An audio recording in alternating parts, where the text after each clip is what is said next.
Konami. No hands today. Sorry to disappoint. No hands today. I didn't feel like it. Honestly, I woke up this morning and immediately felt like throwing up. It's just because there's so much anxiety in my body. So, no hands today. I also no hand cam. Because I don't need even more anxiety in my life from thinking about that.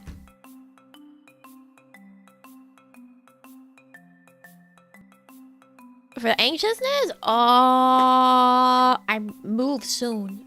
And just, like, the logistics for everything is working out right now. But it doesn't stop my brain from being like, something's going to explode, something bad's gonna happen, like, everything's gonna turn into a disaster. And I'm like, I'm sure everything's gonna be fine. I will make everything be fine within my power to do so, but thing with squirrels working out, yeah, I just have to spend like $200 more on that. Because I called another place, right? They were booked out until fucking May! So I called the vet that she normally sees, and I was like, look, how much would it be to do this? And they were like, oh, it'd be this much. And I was like, oh, okay, then yeah, please get us in here. please get it, please. I need it done. Yeah, it's road trip. Road trip, me and Namiji were driving. And then she's flying back home. Gonna cry for you? Okay. Do it. Cry. Do it. Cry. Do it. So yeah. Namiji fly home. She's not looking forward to that. I can't lie. She's not looking forward to that. She hasn't had to fly since my older brother was 18 months old. So, and she's also like someone who is walking anxiety. So good luck to her. Good luck to her. Yeah, it's been a bit. It's been a while. It's been a while.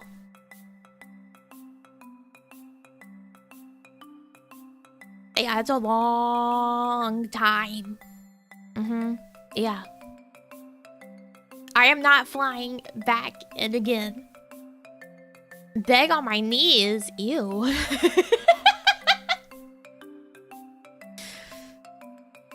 Ew. Oh, I got winking on right now. Wink. A wink. A wink.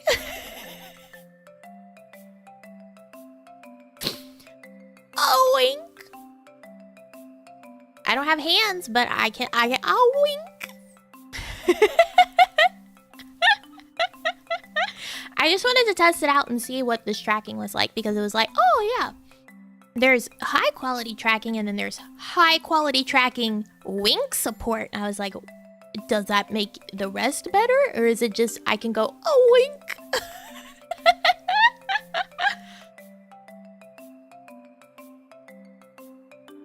It's not the best, but that's probably because my glasses, my allow me to see glasses.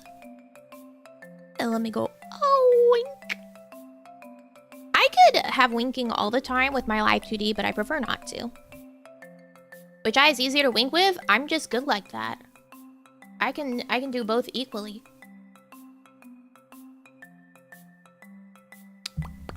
Nearsighted or farsighted? I'm nearsighted.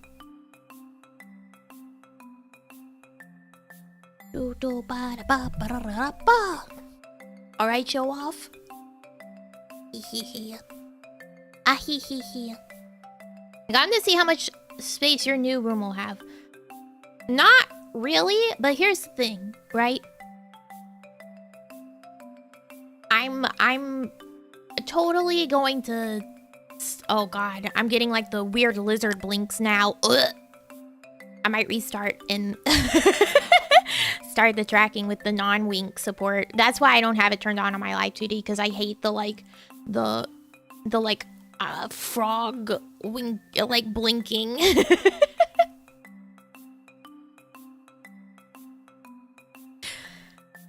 What was I saying? Oh, I'll just spill out into the living room area if I have big things. I don't care. They'll deal with it. I'll sort it out. Hilarious when it happens. I hate it. I hate it. I hate the lizard blinks. Because it's so easy to not have lizard blinks. My home now. Yeah. You know what? I'm coming in. I'm helping to pay rent. I'm gonna be assisting in driving people to their jobs. They can deal with it.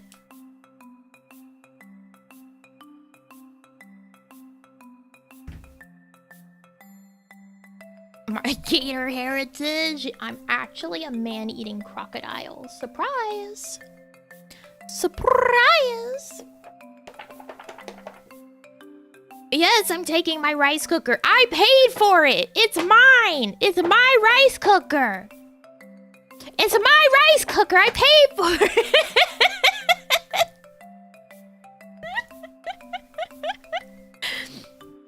Actually, I was saying to my mom yesterday, oh, beetroot, as she was pulling out one of my my mugs to drink from.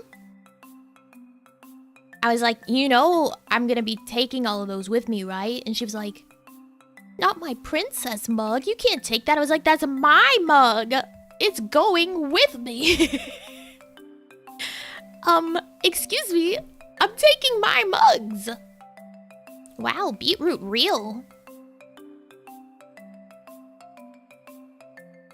It's my princess mug. It's a mug that has just like, it's covered with Disney princesses. She uses that one, which is mine all the time. And then she uses my, my other mug that I have. It's pink. And it says, I love you on it. She uses that one all the time. They're my mugs. They're going with me. Bro, what is my beetroot doing? The other night, I was talking to the old man and the cat boy. And then my internet just like full stop died. Hope that doesn't happen. Well, I'm taking everything that belongs to me. I'm moving. Over 1,000 miles away. It's not like I can be like, oh, I'll leave this and then just drive over on the weekend to pick it up. Like, my shit has to come with me. I am not leaving a mug to her. They're my mugs. She has plenty of her own mugs. Whenever I moved in here with all my mugs, she was like, oh god, we have too many mugs. And now I'm taking all my mugs with me. So she'll have to buy more mugs in order to replenish the number. Make sure you don't leave us behind. No, I'm leaving you guys here. Sorry, bye. Bye. You get to stay. I'm leaving. Bye. But your mugs make them taste better? Too bad. She was talking about she's gonna turn my bedroom into her craft room, and she's like, while I'm excited and happy about the craft room, it's like really settling in that you're gonna be moving. And I was like, you're gonna be the type that's like gonna call me every day. She has, right, on like my little sister, college sister, my grandma's phone, they use this app called Life 360, which just lets her GPS check on everyone to see where they are. She's like, you're gonna have to get on there. Because otherwise I'm going to be texting you, asking you 1,000,000 times a day where you are. I'm like, it's not like I go anywhere. She's like, it's just easier for it to be this way. Thought your little sister wanted the room? Oh, that's what I thought too. And then she said, no, she decided to stay with the other room. Here's the thing, right? Like, my room is not bigger than the room that my little sister is in right now. It's just that the room that she's in is that it has both her bed and college sister's bed in it. So it seems small because there's like no room between the two beds. But this room is definitely not the bigger room. Wouldn't that be useless since you don't leave your home? Yes. Yeah, actually, it would be useless. But you know, it is what it is. Oh, did my beetroot finally stop? Yay! It was really going. Peace of mind, I guess. I mean, yeah, I get it.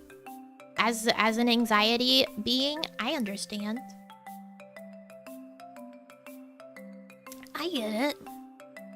So, I guess we should talk about tarot cards. Oh, I'll probably end stream at squirrel time. Because, I don't know if I can, 4 hours of tarot. I don't know if I can do that. Asked her about the farewell karaoke. I did. I told her that you guys wanted that.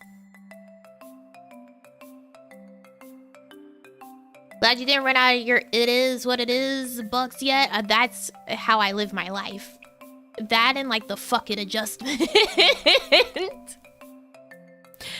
If I don't have it is what it is and fuck it in the back of my pocket, I wouldn't live. Amonte, thank you so much for leveling up. Thank you.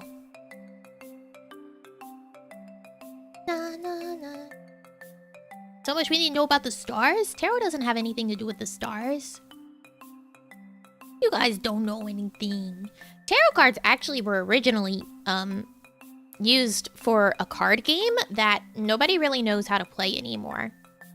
So you could use a standard deck of cards to do tarot readings actually. But you wouldn't have the major arcana and you would be missing some of the face cards. But you could do a tarot reading with a normal deck of cards, like minor arcana only. Did you know that? Did you know that? Because the tarot deck, it has 78 cards. It has 4 suits in the minor arcana. There's wands, pentacles or coins, cups, and swords. So those can be correlated to the 4 suits that are in a normal deck of cards as well. And then if you know the meanings, you could read from a normal deck of cards. How does that work if you're missing cards? Does fate just sub in a card that you do have? Okay, so that's a thing, right?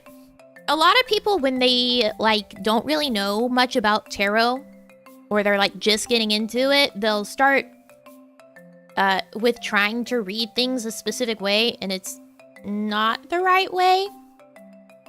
Like, people will pull a 3-card spread, right? So that means you get 3 cards, and then they'll look at each card individually and read only the cards as individuals. That's not how a reading goes. You have to look at each card, and then look at them as a whole picture together to actually understand the context of the cards. Because, like, if you just read each card as the specific meaning that's listed, like, on a tarot meanings website or something, you're not going to get anything. It's not going to help you. Because you need the context of the full spread to know, like, what the meaning of that card is within the spread. Because something like death could be like, oh, this thing is ending and it's bad, or it could be something is ending and you have a new beginning that you are looking forward to, like a rebirth. But it depends entirely on the context of what the cards around it provide. I only see 3 card spreads. Is that the standard, or are there more spreads? There are tons and tons and tons of different types of spreads, and you can make up your own spreads. So like the standard 3 card that most people know of is like past, present, future.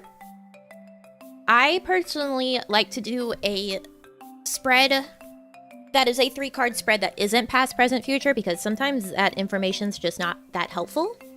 I like to do, like my favorite little spread that I do that's a 3 card is I'll do a what I need to know sort of spread.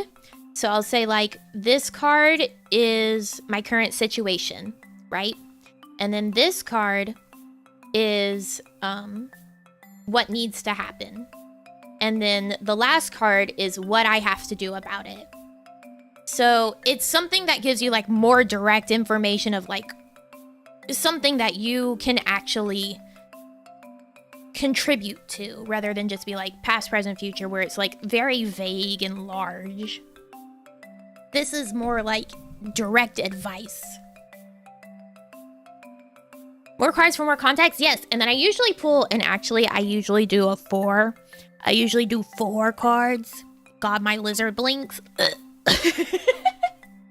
I usually do 4 cards because I like to pull what's called a signifier card, which is a card that you pull after you look at the 3 cards that you have there. And then the signifier card adds greater context. So it's like you do your spread and you look at the context there, and then you pull your signifier card that's like additional context that applies to the entire spread. Like this is your card that talks about like any other special thing that you need. Celtic Cross, I am not one for big spreads. I don't do like spreads for the year. I don't do most bigger spreads just because it becomes a lot of information, especially to pass on to someone else. I actually used to do tarot readings for my English teacher in high school my senior year. What did you guys do? Why weren't you weird?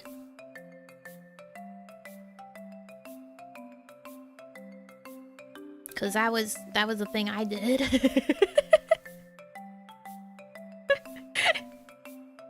That was the thing I did. So see, to talk more about it, right? So you have the Minor Arcana. So those suits all mean something specific, and then you have the numbers of the Minor Arcana, and the numbers all have a general like meaning on their own. So you combine like the number with the suit. So say like the number 2 usually pertains to things like decisions, unions, duality, balance, relationships, stuff like that. So if you have like the 2 of Wands, which stands for like will, action, creativity, boldness, and stuff. Like the 2 of Wands is actually in a moment of indecision. So it's showing that you need to be more decisive in that circumstance, whatever it is. You need to actually put action forward and make a decision. So it's interesting stuff like that. Like you combine these things with the symbols. And as much as I say that you can do a reading with a standard deck of cards, it'll be much more difficult because you'll lack the visual symbols of tarot, because tarot is a visual reading system. Like most of the cards, there are some cards out there that aren't like that great for doing actual readings. I don't usually buy decks like that because I like my cards to be more practical for an actual reading. So I prefer decks that have symbols on the cards so that it helps to contribute to you actually being able to read them by looking at them without having to like memorize every single meaning. And it can help as well with like seeing if a card kind of is the odd one out in comparison to the other ones, because that, oh god, lizard blinks, ugh, it's gonna bother me so bad all day today. It's gonna bother me so bad. But like if a card is the odd one out, then it helps you to see like maybe there's strife in particular to like what that card has to do. Like that card is significant in a certain way. Position of the cards when you flip them matter, like upside or downside. Some people use reversals. I don't like using reversals. I used to use reversals for a little bit, but I don't like using reversals just because of the fact that if something should be read as the reverse, the context of the reading should tell you that without it being upside down. It really limits your reading ability and takes away like the intuitive reading. So like reversals are whenever you have your cards, you'll have them where they could be facing up or down, like right side up or down in your deck. So like if you pull one and then you turn it and it's upside down, you would be reading that as the reversal. So it usually means the opposite of what the card typically means. Like the sun in the major arcana is like a happy card. Like most of the time it's a really happy card. Like things are going to come and like reveal themselves. That's going to make your life nice. And then so if you had it upside down in like a reversals reading style, it would be, you know, you read the reverse of it. Like instead of something coming into fruition and it being like bringing joy into your life, something could come into fruition that's going to take away joy in your life. Stuff like that. But I don't like using reversals. I used to. I don't like them anymore. If it's life, it'd be death and stuff. It's sort of not quite like full on like that, but yeah. So some people read with reversals. I don't like them. Mostly because they just jumble up my deck. They jumble it up too much and I don't like it. What was I gonna say? I feel like there was something else I was gonna talk about. Done readings for the old man? No, the deranged catboy actually does some tarot stuff. The deranged catboy likes doing like spreads for the year and pulling and seeing like the year ahead with a spread. I personally haven't done any readings in a long time. In a long time. So, it's gonna go great. I'm so not rusty. Everything's gonna be fine. Totally.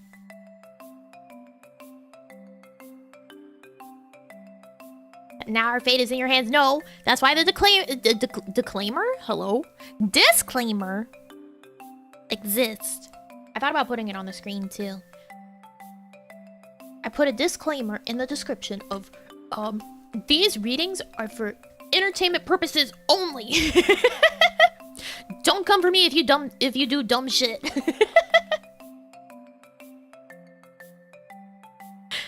Disclaimer. The entertainment purposes only. What you do, that's on you.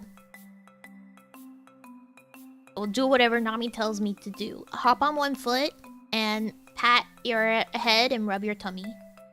Can you do that? Can you? Can you? Can you? Can you?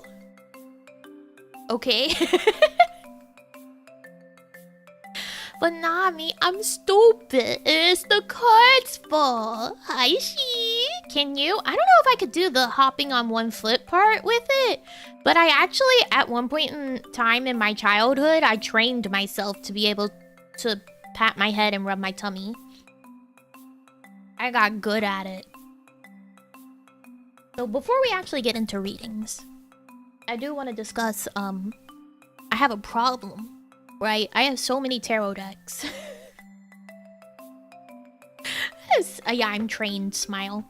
I have so many tarot decks, and then like, even though I said I haven't done a reading in 8 billion years, you know, last year I bought a new one.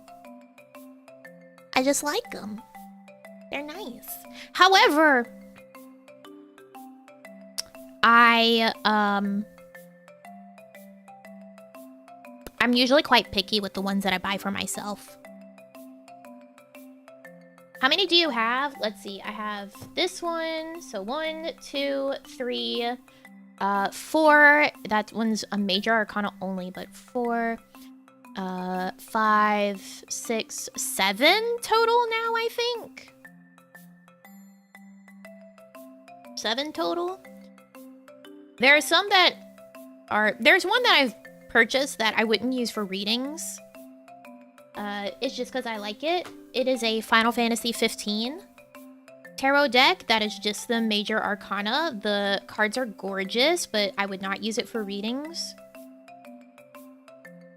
But of course, someone who does good art was making it, and I had to have it.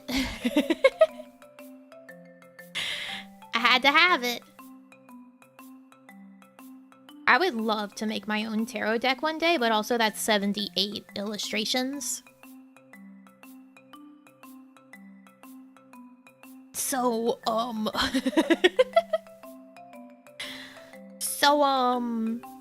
don't think that's ever gonna happen.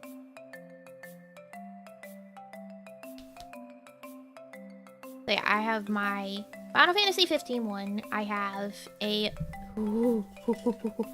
mini Art Nouveau one. Don't ever get a mini deck. They're a pain in the ass to shuffle. It sucks. I hate it. Because you don't shuffle tarot decks like a normal deck of cards. For the love of God, do not get a deck of tarot cards and then bridge them. I'll slap your hands from across the world. Don't fucking do it. You're gonna ruin your cards. Bad luck. It's just not handling your cards well. Tarot cards are typically on thinner card stock instead of like the thick card stock that normal decks are on. So what you do is you just like you lift and drop, sort of shuffle. So like you pick up a few and then you drop it back down, and then you can cut the deck a few times as well. You're very gentle handling them because they should be treated well. Also, they're bigger cards than a normal deck of cards. If you've never seen like a tarot card in person, a standard tarot deck is much larger than a normal deck of cards. They're taller and wider, but they're also like taller than they are wide, so if you have tiny hands, sometimes it can be terrible to try to shuffle them. That's me. I end up throwing cards all the time. iPhone mini? Actually, you know what? It's just a little shorter than my mini. So yes. It's about the same width, but it's a little shorter. So imagine shuffling a bunch of iPhone minis.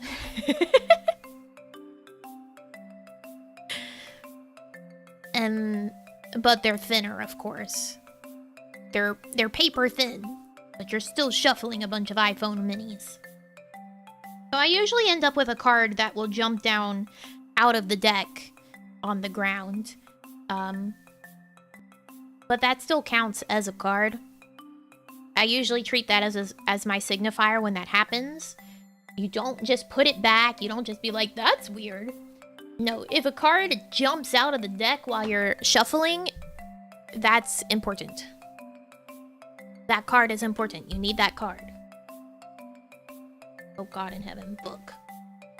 So my favorite deck is the Steampunk Tarot deck. That's my favorite one. Counts as a draw. yes. If it jumps out of the deck, you keep that card. That is part of your reading now. However, whenever you're first starting to learn how to handle the cards, you'll probably have a lot of, like, cards that spill out and stuff. So it's really only if, like, one jumps out. There's also a lot of different, like, etiquette that people follow with tarot. Like, some people will not let other people touch their deck whatsoever because they think it will, like, affect the energy of the deck.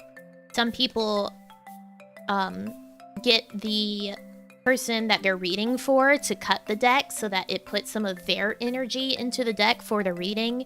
Like, all sorts of stuff. Some people think that it's bad luck to buy your own tarot deck and that you need to be gifted it. Like, there's tons of superstitions and ideas, and I'm personally a nobody touches the deck person because, don't touch my fucking cards. More than anything. Don't touch my fucking cards, alright? But I think that it's totally fine to buy your own decks. I've bought most of my own decks.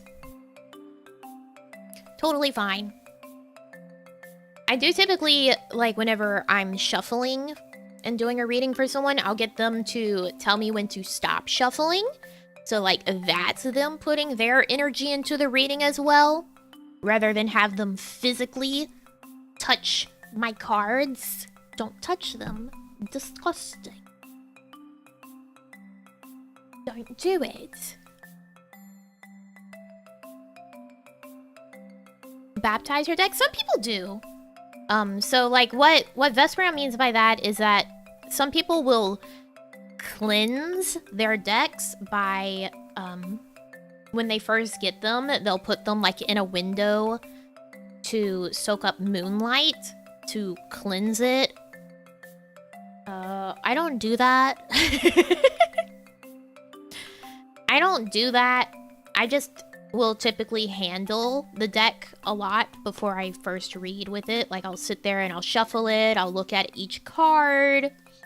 Like, I think if you're caring about, like, the energy that's in the deck, just handling it a lot is sufficient in getting your energy to overwrite anything that would have been there without putting it into a moonlit window.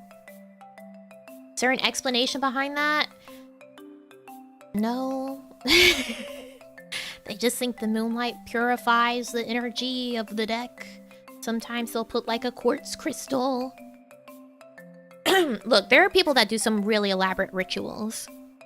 Like, some people will have, like, a whole, like, spread that they have to set out before they do a reading. Like, they'll have a special, like, cloth that they use. They'll have crystals they set out. Some people, like, want to have candles lit, all sorts of stuff. Charging the cards with moonlight? No, the moonlight's to purify the cards. It's to take away any of energy that would have been on the cards, to purify them. Because, I mean, you're getting cards that other people have touched on their way to you. Like, people have stocked it, some people have touched it in, like, a store, you know, stuff like that. It's mostly just like they're cleansing the cards of any other energy that might be on it before using it, because they don't want that energy, that leftover energy, to taint the readings. There's a lot of spirituality that people get in with tarot. Dark Souls lore on tarot cards, you just do it because somebody said it was a good idea. There's... Okay, here's the thing, right? Like, people do divination, is what it's called, with, like, anything and everything. You can read tea leaves. You can divine from clouds. If there is something that you can look for symbols in, people will divine from it. People will stare into flames in order to try to see, like, things there. Like, you have crystal balls, you have runes. It's just, that's what people do. Humans are weird. And like mystical things. Asia, they shuffle and throw chopsticks on the floor, and the way they fall is what they read. Yeah. Like, humans are weird.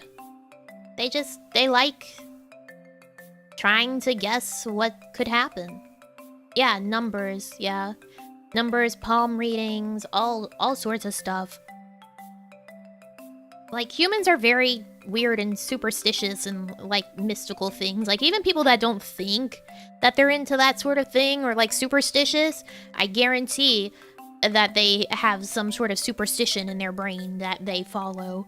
Like, the people that have, like, lucky socks for whenever they watch a football game or whatever. It's just, you know, that's human nature. Humans are weird little creatures.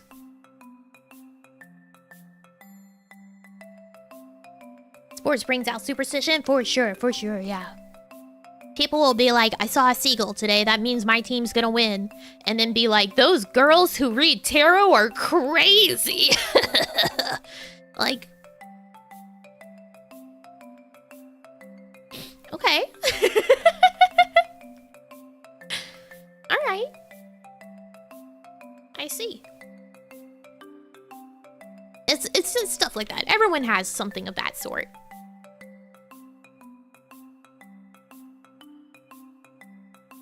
Baseball's the most superstitious sport? I would believe it.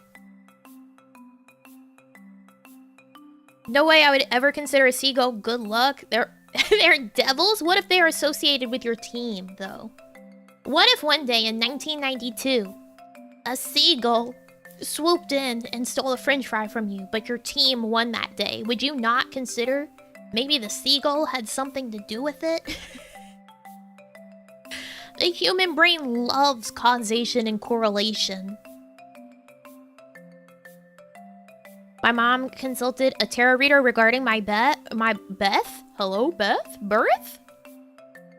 A birth? Beth? Birth?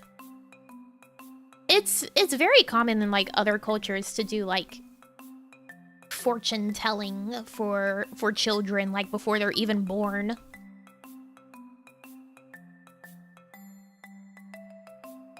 Happy birthday! Yeah, there's more beetrooting happening.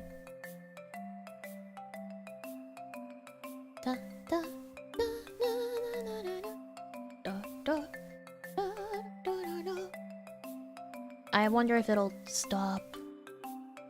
He stop?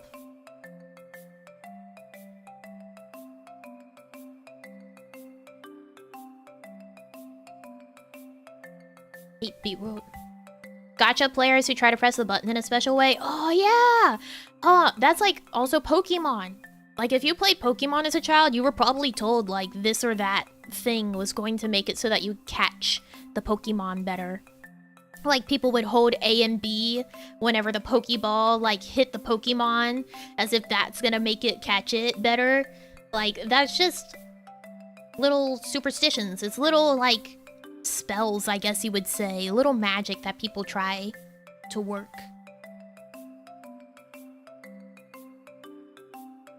Prompto is temperance.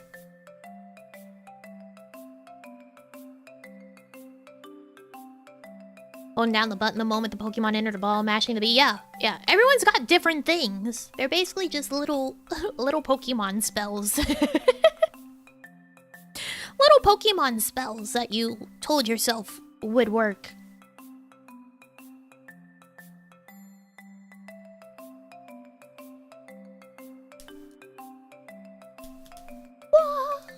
Alright, well, I guess I ran out of things to talk about to stall before doing any reading.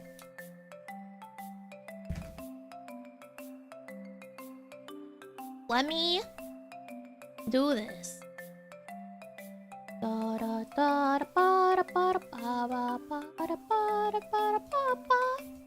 Rolling ritual? No. I just click roll.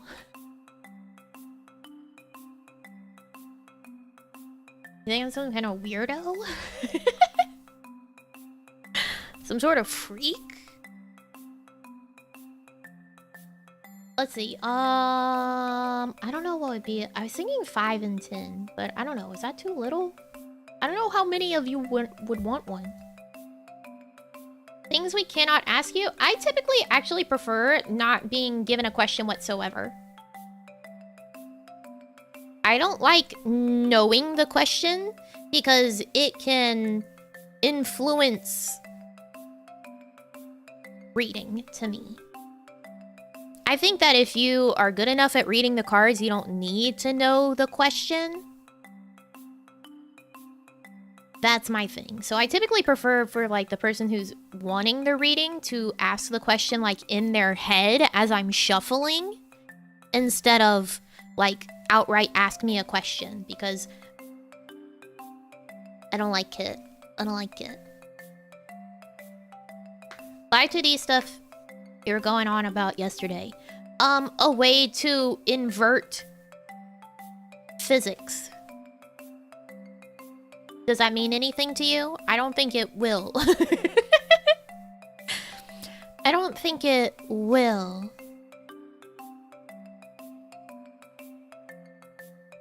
My mom's explanation why I'm still single is because all the girls I dated are Libra. Maybe she's on to something. At some point, you gotta say, I don't know, maybe they're on to something. So you bounce up. I would show you, but I can't. But it's something that's very difficult to... Wait, actually, hold on. So, sometimes models are made with toggles, right? That lets you have your body, like, turn a different way. So instead of, like, the body turning with your head this way, it would turn opposite. And the way that, like, that sort of toggle would normally be done is you would manually key it. So you would have a parameter that's called body X, and that's for just like the left-right movement of the body.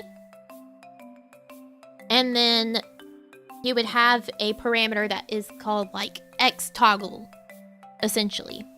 So whenever that parameter is turned on, it would make the body X parameter basically flip on itself. But there's no like automatic way to do that. You have to physically, like, manually flip it. So it becomes a lot if you're trying to like do a toggle that would affect a lot of stuff on the body to manually flip all of the keyframes that would need to be flipped with it. Because think about it, if you flip the body X keyframes for the toggle being on, and you didn't flip all of the keyframes of the physics that would react to body X, then it's gonna look like the physics are going backwards in comparison to the body. So instead of manually flipping the keyframes, you can set up a system within the physics system so that you hit a toggle and it flips a different... It like changes the angle and like the position of a different parameter, which then feeds into another set of parameters, which then feeds into the thing that you're flipping as its own physics system, so that like when you flip it on, it'll go from left to right. So it'll be like left, right, and then you flip it on, and instead of it going left, right, it would go right, left. I have a GIF. I'm sure this sounds like the ravings of a crazy person, but I have an example. So this is the setup that I was doing in mine. So you can see here, I'm showing you the reverse toggle body Z, and then you have like all these other stuff. And so, you can see with it on, these are on the left side, and then the body Z and the body Z2, they move left, right, and follow these, right? But whenever you flip it, these are gonna go left, right, but the body Z and body Z2 are going right, left. Do you get it? Do you understand? Do you get it?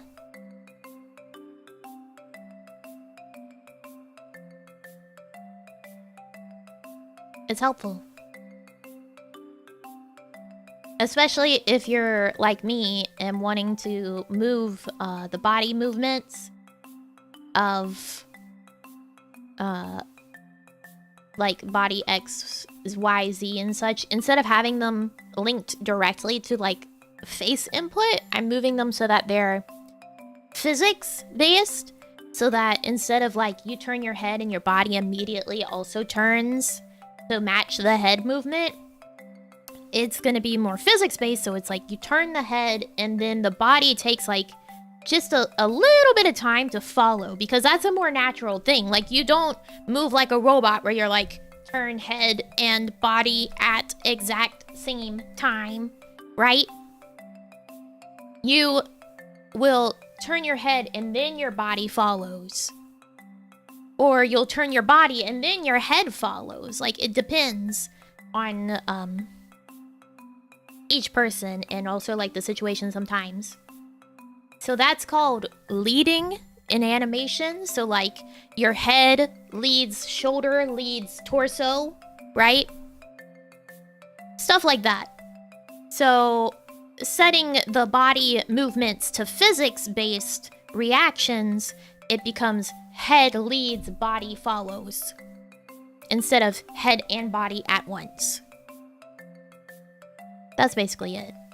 So to be able to then flip it so that it would be able to go the opposite direction as well, with it being a physics-based system, I would either have to manually flip every single keyframe, which I had started doing. That's why that one that's called paste param is there, because that was my parameter that I was using in order to paste key shapes and then move them to the other side of the parameter, because it's a fucking mess. And I would have had to do that for every single physics parameter that would be based on like the things that were being toggled. So like if I turned on reverse Z toggle and I had like the skirt sway one way, I would have to then go and get every bit from the skirt and also flip it, or else it wouldn't look right. My own model? No. It's a commission model. It's a commission model.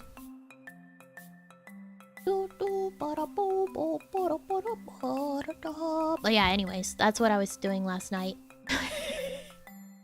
That was my ravings of a crazy person in live 2D.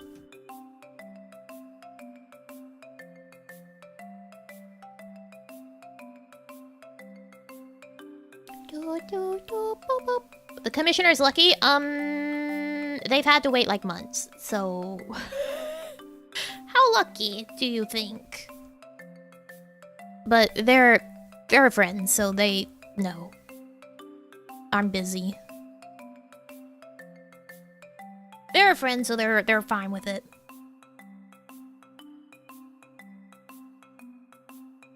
That's the thing, right? I'll give you a goddamn masterpiece.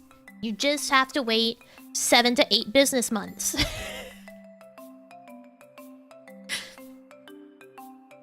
I'll put my whole heart, soul, body, sweat into the thing I'm making for you. You just have to wait. And keep waiting.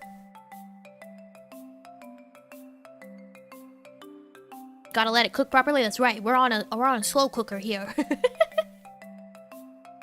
Did anyone else have any holiday appropriate meal last night? Since it was St. Paddy's Day. Not tea. Paddy. We had corned beef and mashed potatoes and cabbage. It was so yummy. Yeah. Yeah, yesterday it was St. Paddy's Day. I walked into the kitchen, I was like, oh, is that corned beef? And my stepdad was like, no, it's potatoes. I was like, I see the corned beef behind you. No, alcohol does not count. This is such a... That is not having a meal for it. This is like what Americans do with Cinco de Mayo. They're just like, it's an excuse to go eat Mexican and drink. That's what Americans do with St. Paddy's. It's an excuse to wear green and drink.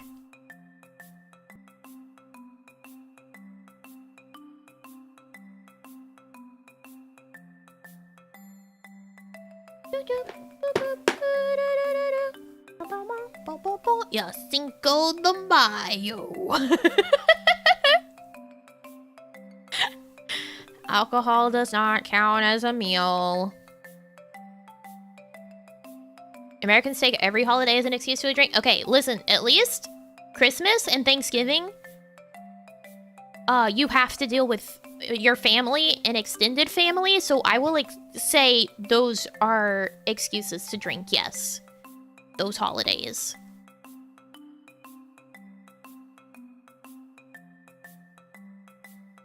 I will forgive you of your drinking sins on those holidays. You probably need it. Great Uncle George is probably over there saying some whack shit again. Starting a fight with your mom.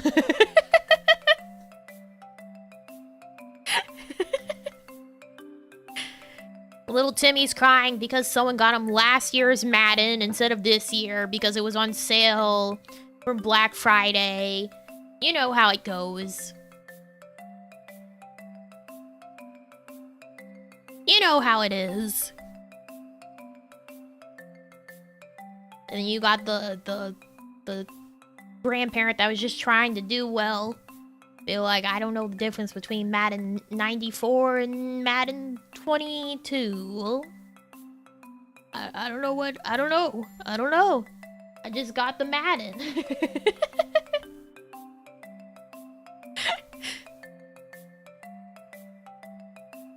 I just got the Madden.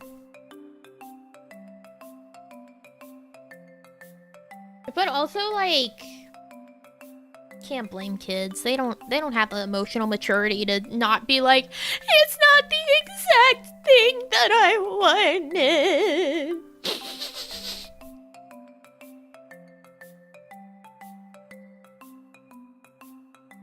They're kids. Doesn't mean I like them, but I can't fully blame them. Ask for Gears of War for your Xbox and you receive God of War for the PS3 you don't have. Is that a personal story? Did that happen?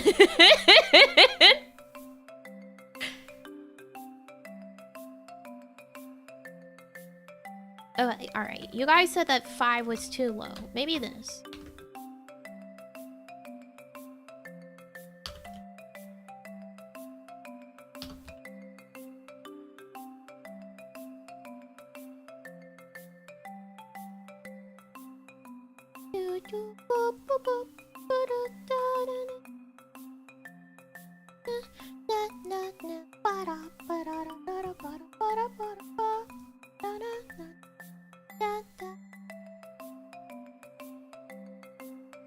The project deepening in my brain.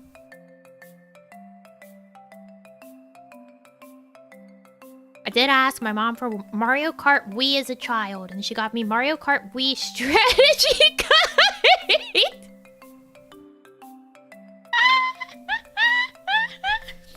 Here, read this book about the game that you want. And then maybe when you have the game that you want... Why am I winking? Then maybe when you have the game that you want, you'll know how to play it. She was telling you to get good before you even had the game.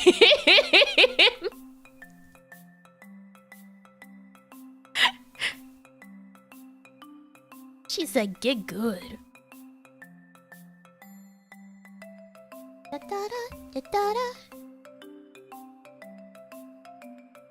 Like, how do you justify strategy guide? Over 100 pages, I could do absolutely nothing. What? How do you make a strategy guide for Mario Kart Wii that big? What does a strategy guide for Mario Kart look like? Like, does it tell you, oh, this character is a heavy character, so you should do this with them? Like, that's not that much information.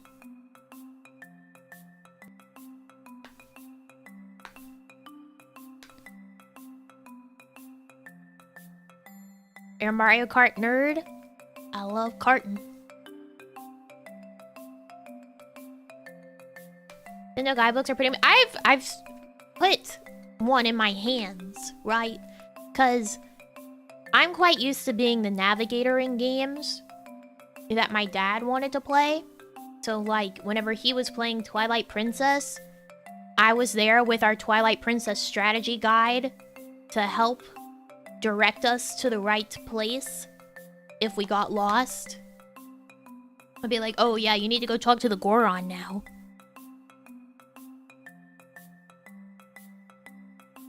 I was there on the game facts for every playthrough of Shadow of the Colossus.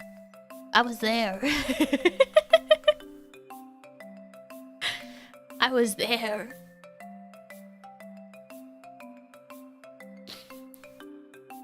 She ordered it online, not realizing it wasn't the game. Flipping through it, I think it gave you a breakdown of each stage and its shortcuts and stuff. You can see that with your eyes when you play the game. You see that with your eyes. You play the game and then you go, oh look, there's a shortcut. You were there when the strength of men failed. I remember. I remember. They say Pepperidge Farm remembers. I remember. I was there when the last horn was blown. A true edge over your friends. Yeah. I remember. Alright, well we've wasted an hour. Should probably do this. Is this good? Is this good enough? Is that too little? Is that too much? I don't know. I can't guarantee I'll get to everyone. Please don't. I'll run. I would feel bad if I can't.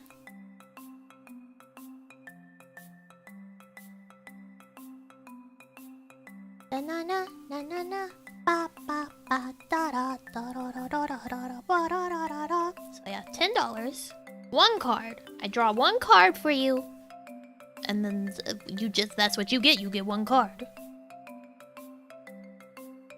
And then 15 is 3. And I'll probably do mostly the what you need to know situation spread. Just because that's always helpful. Hello? Hello? That's not on the price menu! Thank you. Oh, Madame Nami, what does my future have in store? P.S. This tarot talk has been extremely fascinating. Thank you, KB. Thank you. Listen, if you think that is interesting, I suggest picking up like a tarot book and reading. There's a lot of them that they talk about like the history and stuff of tarot. That is really fascinating.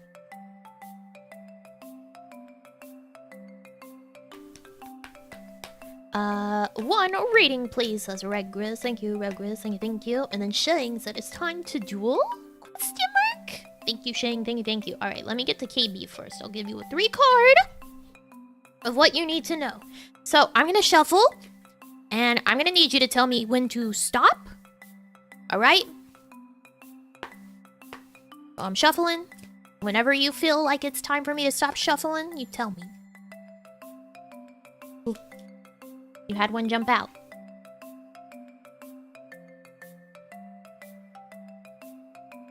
Stop. Alright, I'm gonna cut.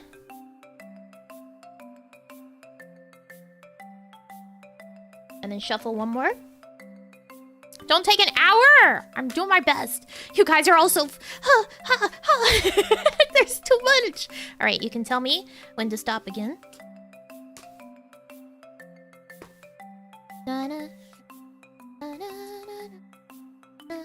Alright.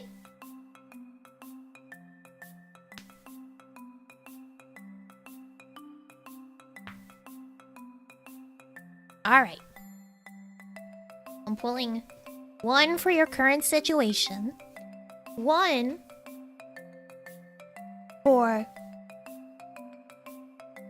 rain.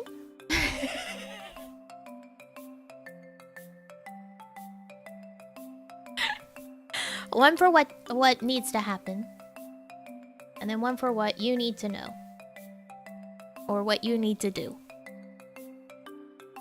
If that makes sense, right? So one for where you're at, one for the future, essentially, of what's going to be, and then one for what you personally can affect in it. I'm going to flip. You have the King of Pentacles for your first card. 3 of Wands for your second card. And then the 6 of Wands for your third. And then you had the 8 of Cups jump out while I was shuffling. So we will use that.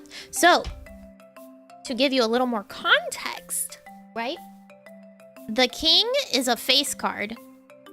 And typically those cards signify a person in your life.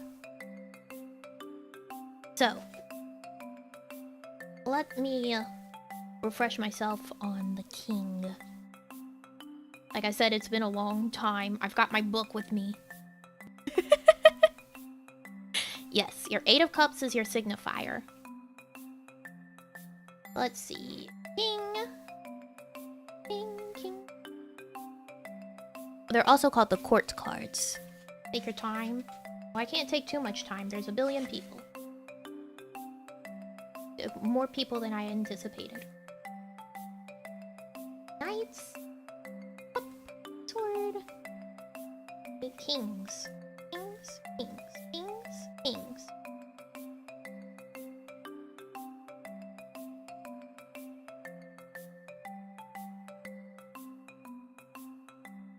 Okay.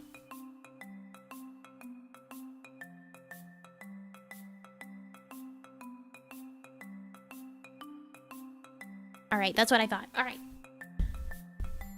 King of Pentacles. 3 of Wands. I know what that one is. 6 of Wands. 8 of Cups. Interesting.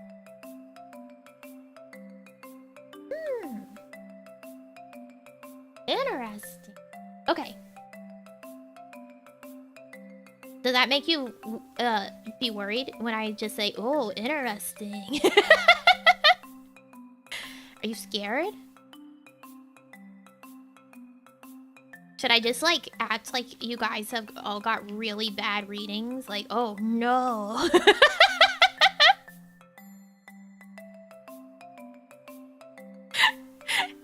Should I be like, oh no. Ooh. That's not good.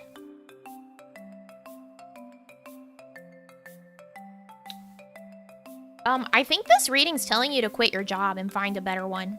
I'm not gonna lie, this is what I'm getting from this, alright? Let me explain. King of Pentacles is your current situation. That represents an authority figure, especially within, like, physical or financial matters. So, it seems like you've got something going on, like maybe with your boss. Or whatever authority figure is at your job is affecting your current situation. So what's going to happen is your 3 of Wands, which is an active waiting card. It's basically like you're doing everything you can for the situation except for like basically swim out to the boat. Like you've got everything ready, you're doing your readings, you're like prepping, you're just waiting for that boat to come in, right? You're oh yeah, don't just quit your job, please. These readings are for entertainment purposes only. This is KB's reading.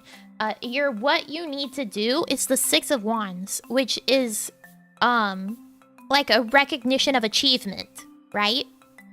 So you need to recognize what you have achieved for yourself and in your job, in your knowledge, in like your physical matters, right?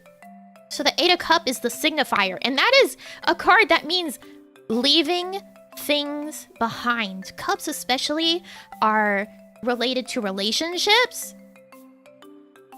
So even though, like, you could say that your work relationship with, like, your boss, maybe. But that's what that says. It's leaving things behind.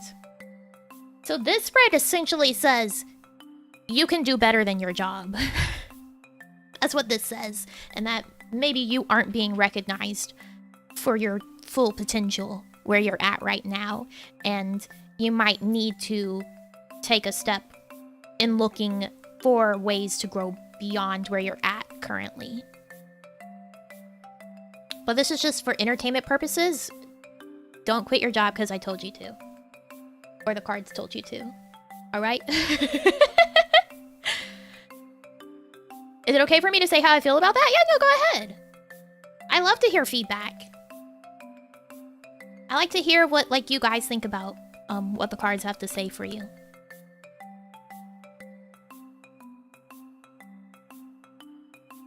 See what you think about your own reading.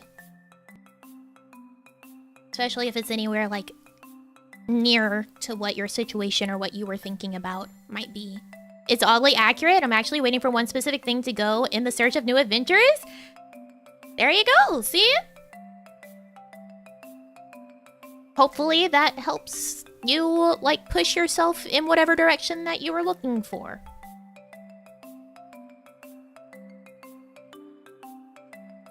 I remember how many times I would do readings for stuff, like, for people, and they'd be like, that's kind of spooky. I'm like, well, you know, you asked.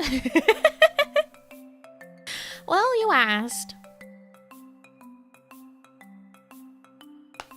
Yeah, if it doesn't work out, I'm not responsible.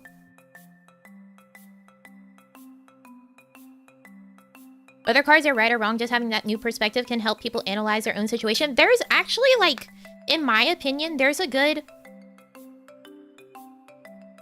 argument for using tarot as like self-therapy or like journaling, because it really makes you like sit and analyze what your situations are like, and it can make you like turn your perspective outward instead of like being as subjective about what your situation is. Like if you're in a rough spot, and you could use tarot to like sort of try and like talk yourself through it, or like see maybe like if there's a new perspective or like solution you might think of once you read.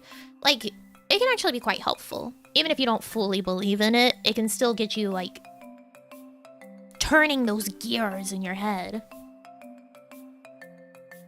Didn't even have that situation in my head, but the cards were like, here, I got you, bro. Like I said, this is my favorite deck, mostly because it's a bitch. This thing pulls no punches, and it's usually quite straightforward with its readings. It doesn't, like, typically have it all, like, under 12 layers of whatever. It's usually pretty straightforward and like, hey, do this. One time it used the full card, like, straight up to just mean, like, no, you're an idiot. Yeah, the beetroot's beetrooting. I'm sorry about that. Alright, let me get Red Grizz. So, Mr. Red Grizz. I'm going to shuffle, and you will tell me when to stop. Alright? So, whenever you feel, tell me to stop. What variety of deck are you using? It is based on the Rider-Waite. It is the Steampunk Tarot deck.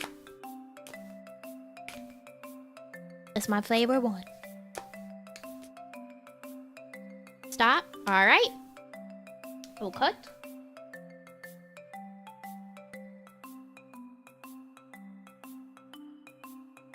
Alright, I'm gonna shuffle again. Tell me when to stop.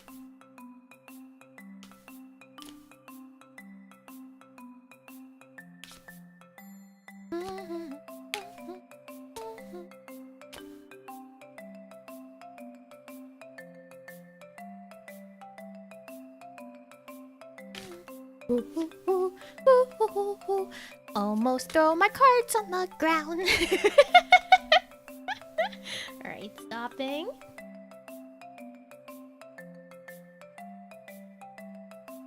Okay. So I will draw your current situation, what will happen, what you need to know / do, and then your signifier. I pulled a signifier from the bottom of the deck if one like didn't jump out. So this is for Red Grizz. So you have got the Lovers in your current situation. Which, don't get all excited about that. It doesn't necessarily have anything to do with romance. Ace of Wands for what will happen. And then 8 of Swords for what you need to know. And then your signifier... Ooh.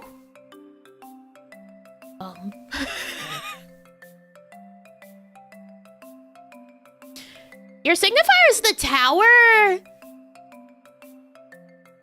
So...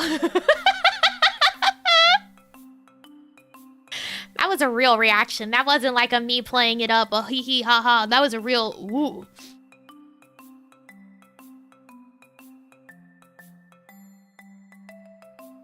Alright, that's interesting. Okay.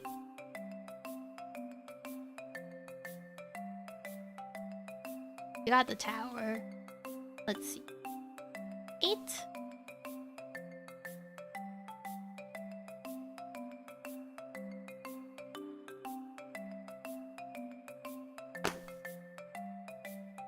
How long do I have? 2 months? Okay, so... This is interesting. I'm trying to conceptualize exactly what this means for you. Because the Lovers, right? It's a card that's more about like a decision that makes your heart happy. Or things coming together in a union that benefits you, like it makes you happy, right? More so than just like romance. The Ace of Wands typically evokes like a feeling of new beginnings, but through your force of will. So it's like a big burst of like creative energy that you can harness.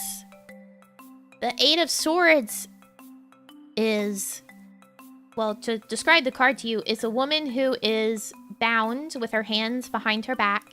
She's blindfolded and she has the 8 swords around her. So she's in a very precarious situation, right? And the swords represent thought. Like your brains, your thoughts. And the Tower... The Tower is one of the cards in the Major Arcana that usually signifies the end of something. And usually not in the best way. There's several cards that typically signify something ending. But the Tower can mean like an event that's unexpected that changes like everything. So for this...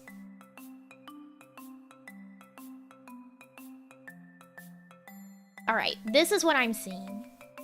I understand now.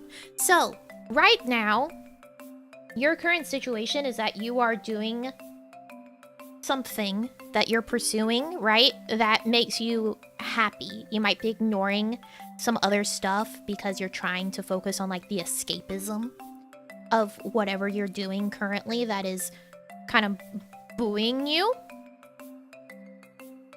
But the Tower here, that's what this is telling me, is that this is a situation that is kind of precarious. Not necessarily that it's bad, but that it's precarious because with that and the 8 of Swords, I think it's saying that you're kind of questioning where you're at right now and what you're doing right now and if it's really sustainable in the long run as a source of happiness for yourself.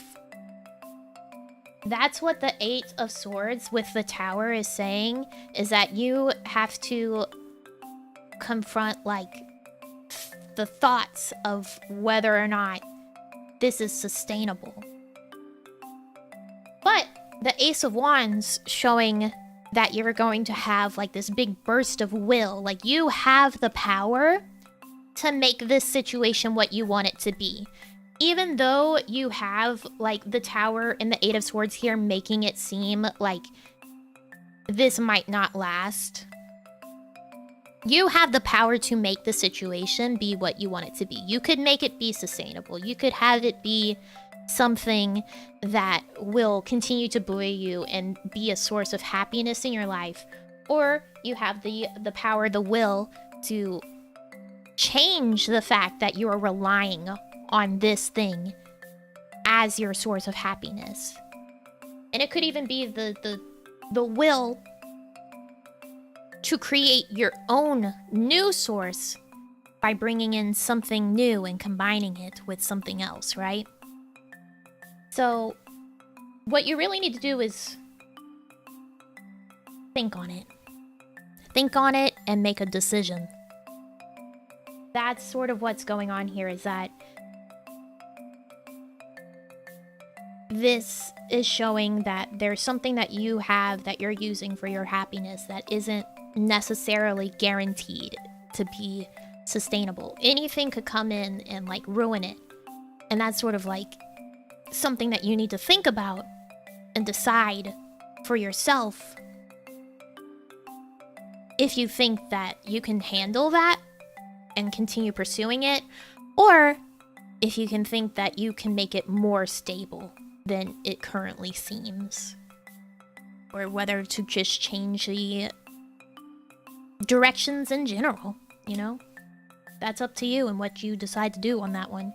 Because the Eight of Swords really just says that you need to think about it. So, hope that helps. Hope that gives you anything. There you go. There's your one reading, please, for the Red Grizz.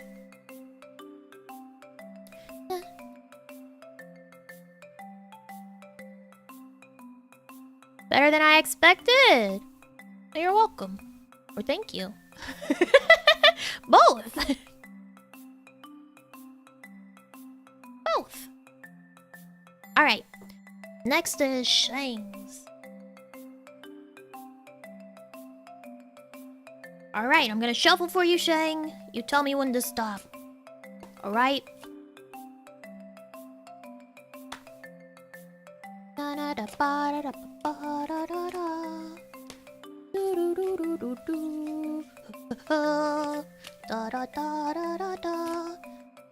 Stop, alright? What?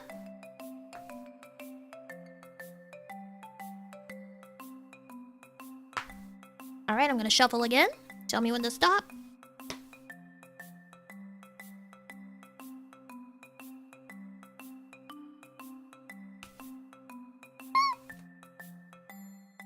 Squeak!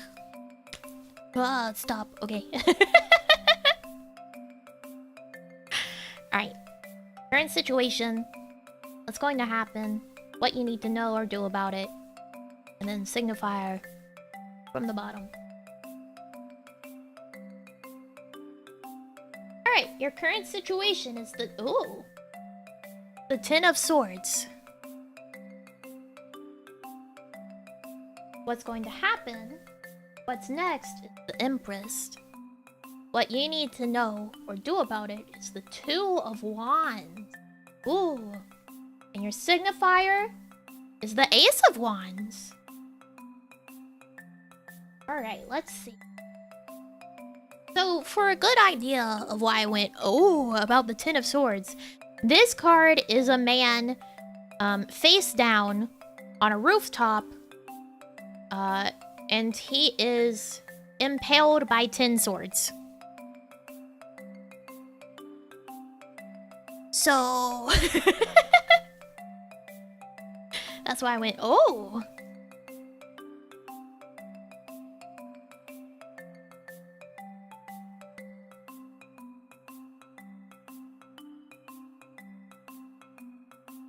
Alright.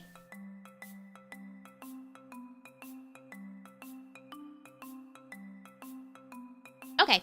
Okay. Alright, I got it. A real party then? Oh yeah, for sure. Okay, so...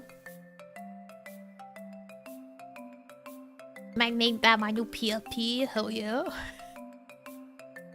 So, Ten of Swords, your current situation, along with the Ace of Wands here, it signifies that in your current situation, you might need to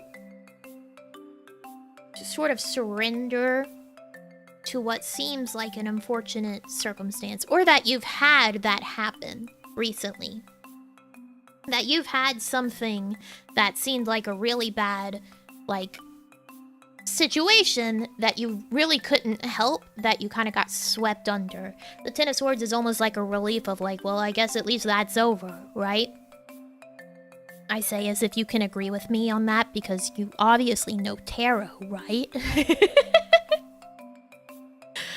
Obviously you guys know. The Empress, she represents just this absolute abundance of creativity.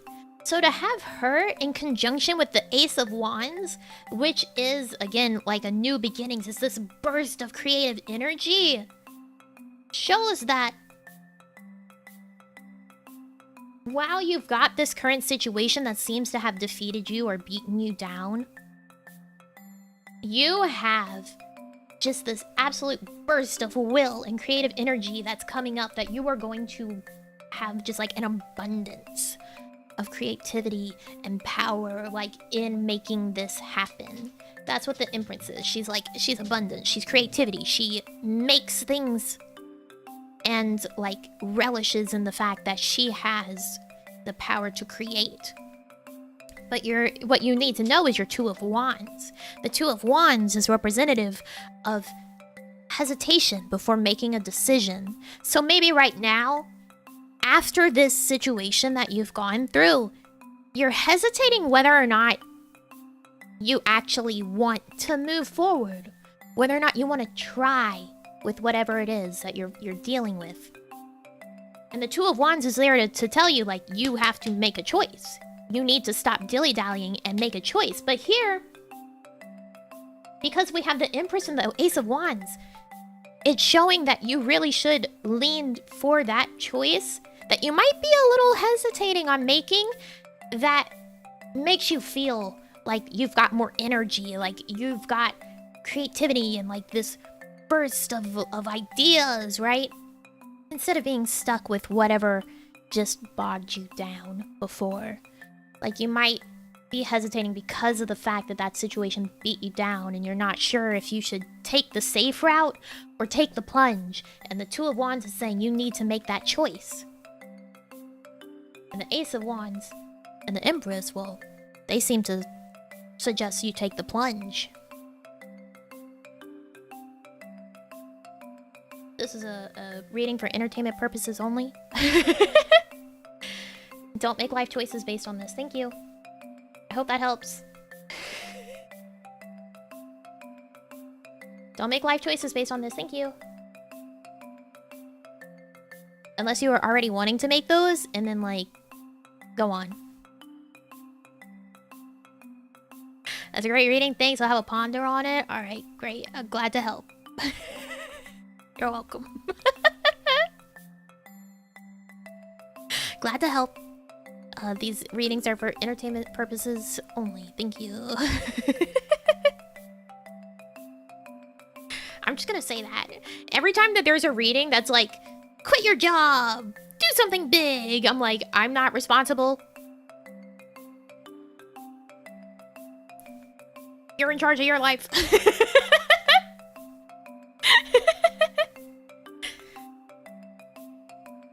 I'm not responsible. Don't come for me. Okay, next up is Pyrrha. Sorry I'm late, you're fine. Alright, Pyrrha, I'm gonna shuffle, you tell me when to stop.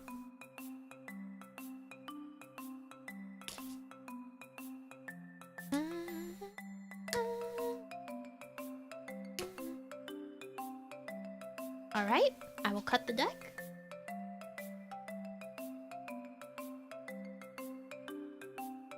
Alright, I'm gonna shuffle again, you tell me when to stop.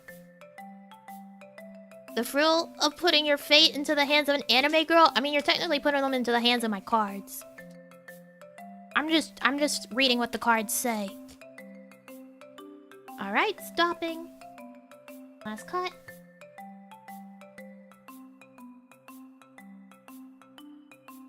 Okay, here's your current situation. What's going to happen?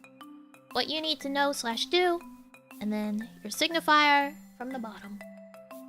But they're your cards, they have a mind of their own. Alright, your current situation is the Queen of Pentacles. What's going to happen is the Five of Cups. What's going to happen or what needs to happen, anyway. What you need to know / do is the Page of Cups. And then your signifier is the King of Pentacles. You've got a lot of people. Because all of the court cards represent people. You seem like you have a lot of people pulling you different ways. Just like, immediately, you've got a lot of people that are influencing your life right now, Piero. Are you good? You got people in your ear? So,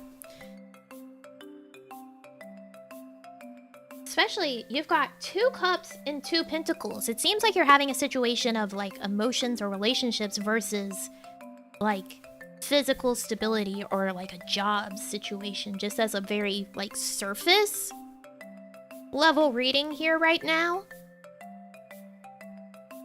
Let me get some deeper reading in here.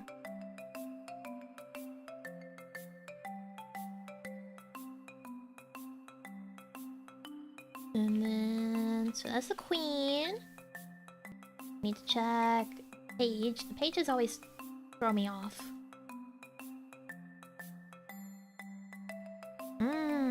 Okay.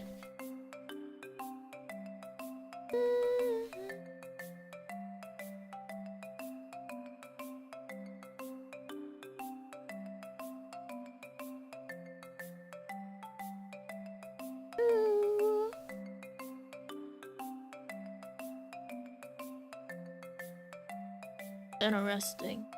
That's the juices on the card? No! Okay, so, as we discussed earlier, right? The King of Pentacles represents like an authority figure. Someone who is in charge of Pentacles. Which Pentacles stand for, like, strength and physical matters and money. So that's your signifier. So right now, you have someone who is being that, like, authority figure that's overarching this, like, whole reading, right? So whether or not that's you or someone else in your life, it is pentacles, not tentacles. Also known as coins. Whether or not that's you or it's someone else in your life, I can't really tell.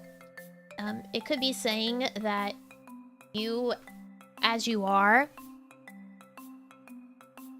being like that authority figure of like your financial matters, of your physical matters, right? You're trying to be like very in control and structured about it.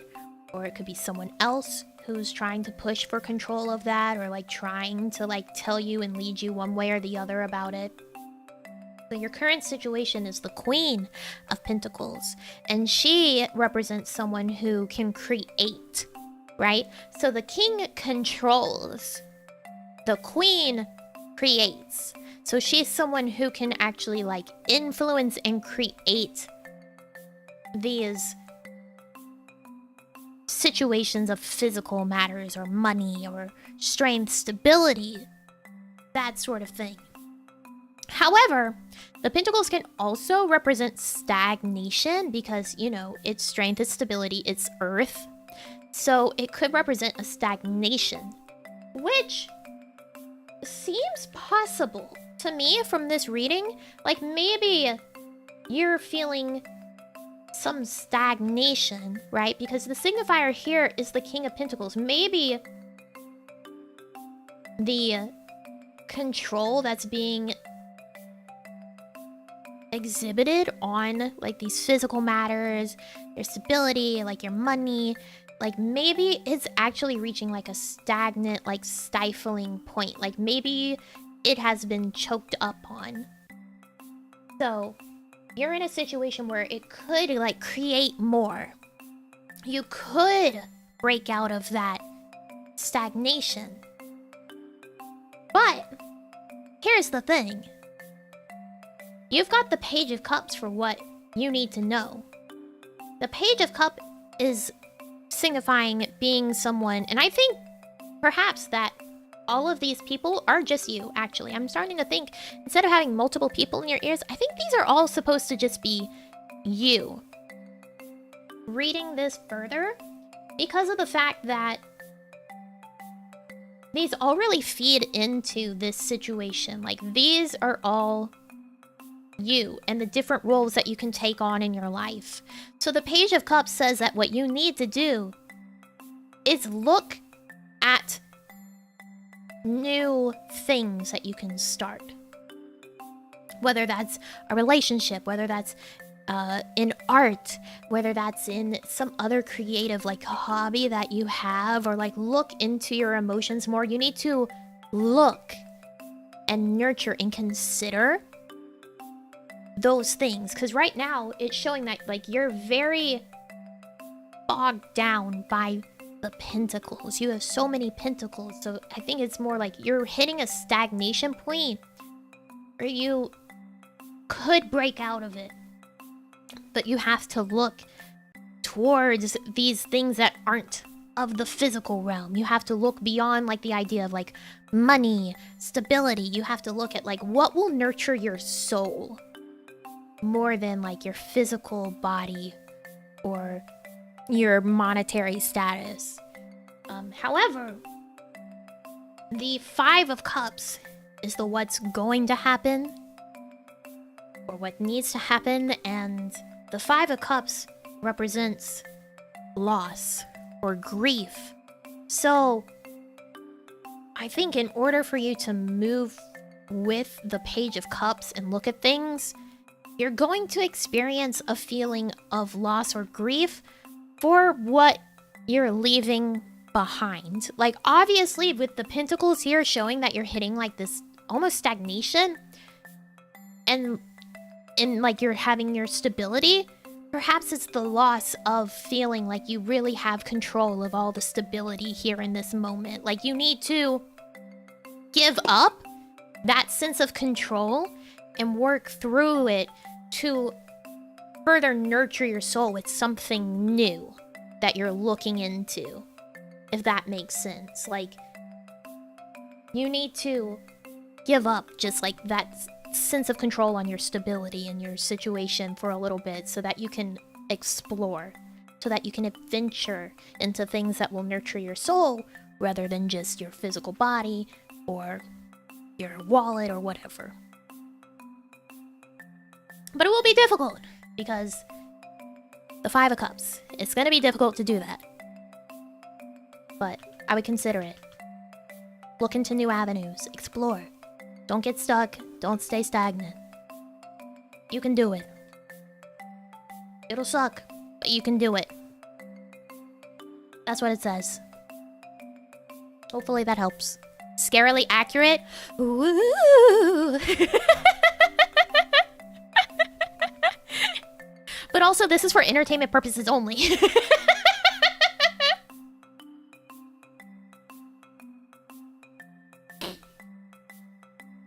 Disclaimer. Entertainment purposes only. Ooh. I hope that helps. But you got it.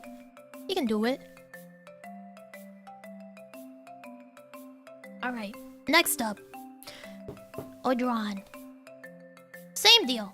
How long is the line? Oh god, we've got 1, 2, 3, 4, 5, 6, 7. I'm gonna say no more, actually. That's a lot. And I'm supposed to be leaving at squirrel time, so no more! Thank you to everyone who has asked for one today. I'll get through you all. Even if I have to stay a little bit longer, but yeah, no more.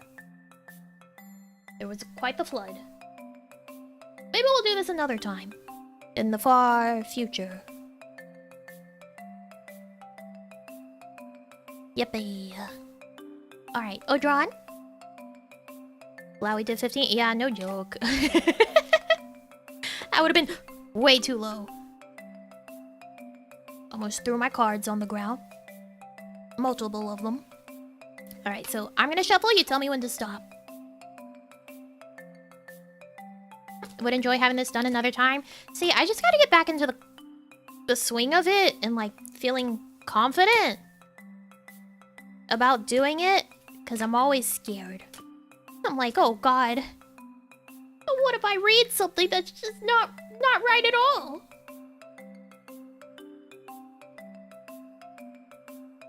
And I'm terrified about, like, what if I ruin this person's life? Okay, I'm shuffling again. Tell me when to stop.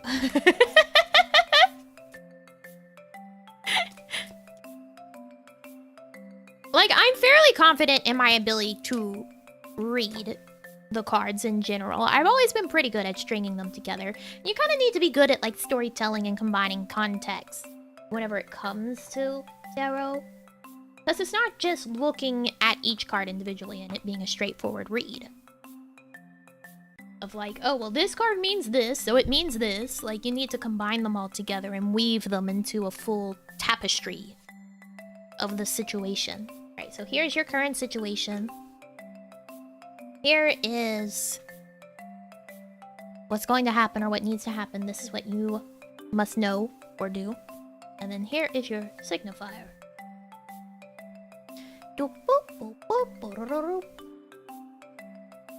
Your current situation. Page of Cups. 5 of Cups. What the hell? Did I not shuffle these well enough? What the fuck? How did you do this? How did you do this, Odron? I don't know if I need to redraw. Because you deadass just got Page of Cups, 5 of Cups, Queen of Pentacles, and then the 3 of Cups as your signifier. You just basically got Kira's cards in a different order. Do I need to reshuffle this? I cut them. And everything. Like, we cut them multiple times. Alright, well, I'll read it anyway. I'll read it anyway, because it will have a different meaning. You've kind of got, like, the opposite situation going on. Because you're right now the page, versus needing to be the page.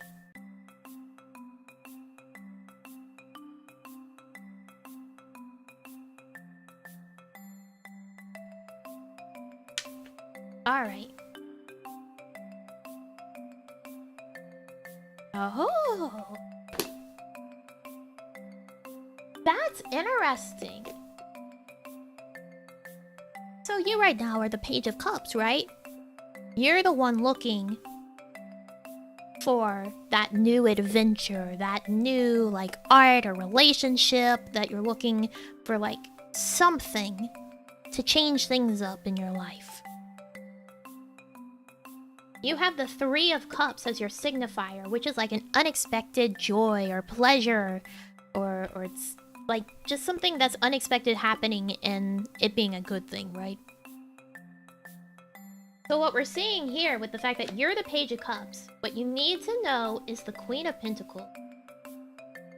So that might be someone else in your life, or it could again be what you need to be in your life. Where you need to look at creating maybe an opportunity to make more money. Maybe it's an opportunity to find more stability in your life. You need to work on, instead of seeking like art or a relationship or whatever, you need to look at furthering your stability in this situation. Whereas Pyrrha was the opposite of being like, you've hit so much stability, you're getting a little stagnant. You might need to buckle down some. And either find someone who will help you create this, or be the person that creates this stability in your life. And once again, you're facing the 5 of Cups. You're going to have to give something up. You're going to have to give something up that you don't want to. Maybe it is this pursuit of art or a relationship or whatever that you are right now with the Page of Cups. You're going to have to give up on that thing and face the loss, face the grief, because you have this opportunity to create this stability, this strength, this like boon in physical matters. That's what the Three of Cups says, is like, you have something that's coming your way, but you have to be open to it, right? You can't be blinded by your search as the Page of Cups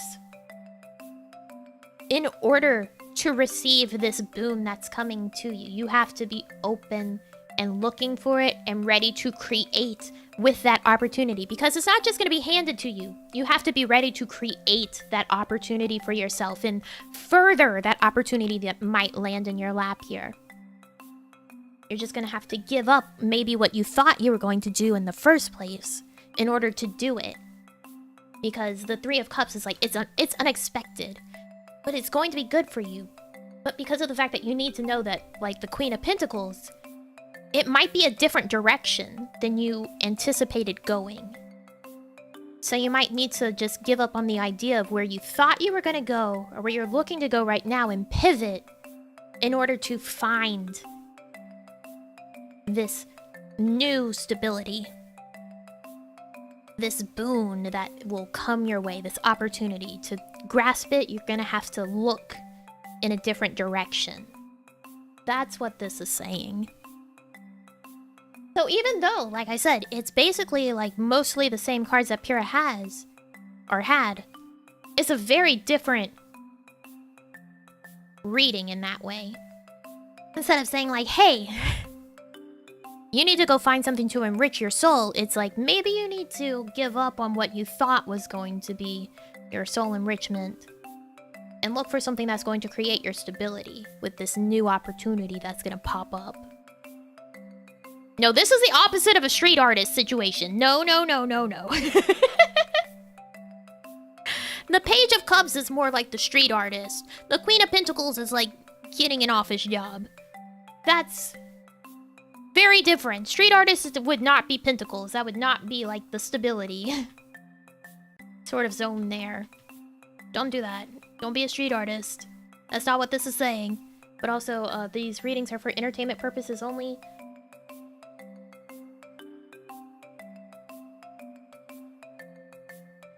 Your life is your life. I'm just looking at cards and saying words. Hope that helped. Hope that helped. And if not, well,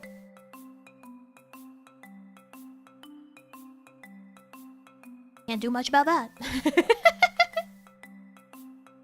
Alright, I'm gonna stick these in more like in the middle of the deck somewhere, separated, so that they don't decide to be buddies again. I'm going to assume that was still something that you needed to hear with those cards. For them to show back up again, I'm still gonna say that, like, that was what you needed to hear. And it was with those cards. Because to cut and shuffle the deck twice and end up with those, that'd be difficult to do. Alright. Next is Odyssey. A timer cooldown for reading so you can get them often? I mean, if you have a tarot deck, you can read every day. Count to 9 and then stop? Alright.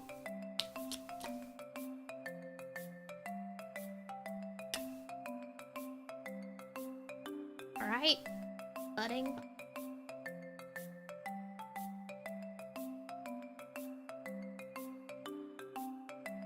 Do you want me to count to 9 again and then stop? Na na na. Do do do do. Alright.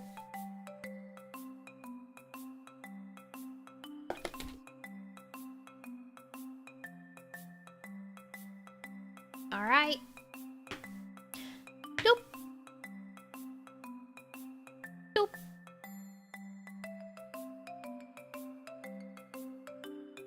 Do do do do do do do. Current situation gonna happen. What you need to know /do. Signifier. from the bottom. Can I get a reading? We are cut off.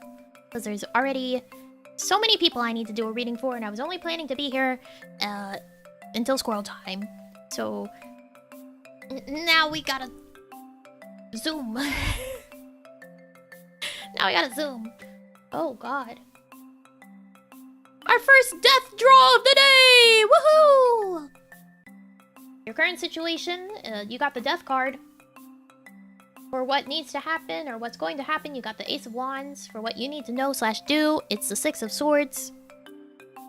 And then for your signifier, it's the Five of Wands. Now, I will remind you, death doesn't necessarily mean literal death. You're not dying. Not yet.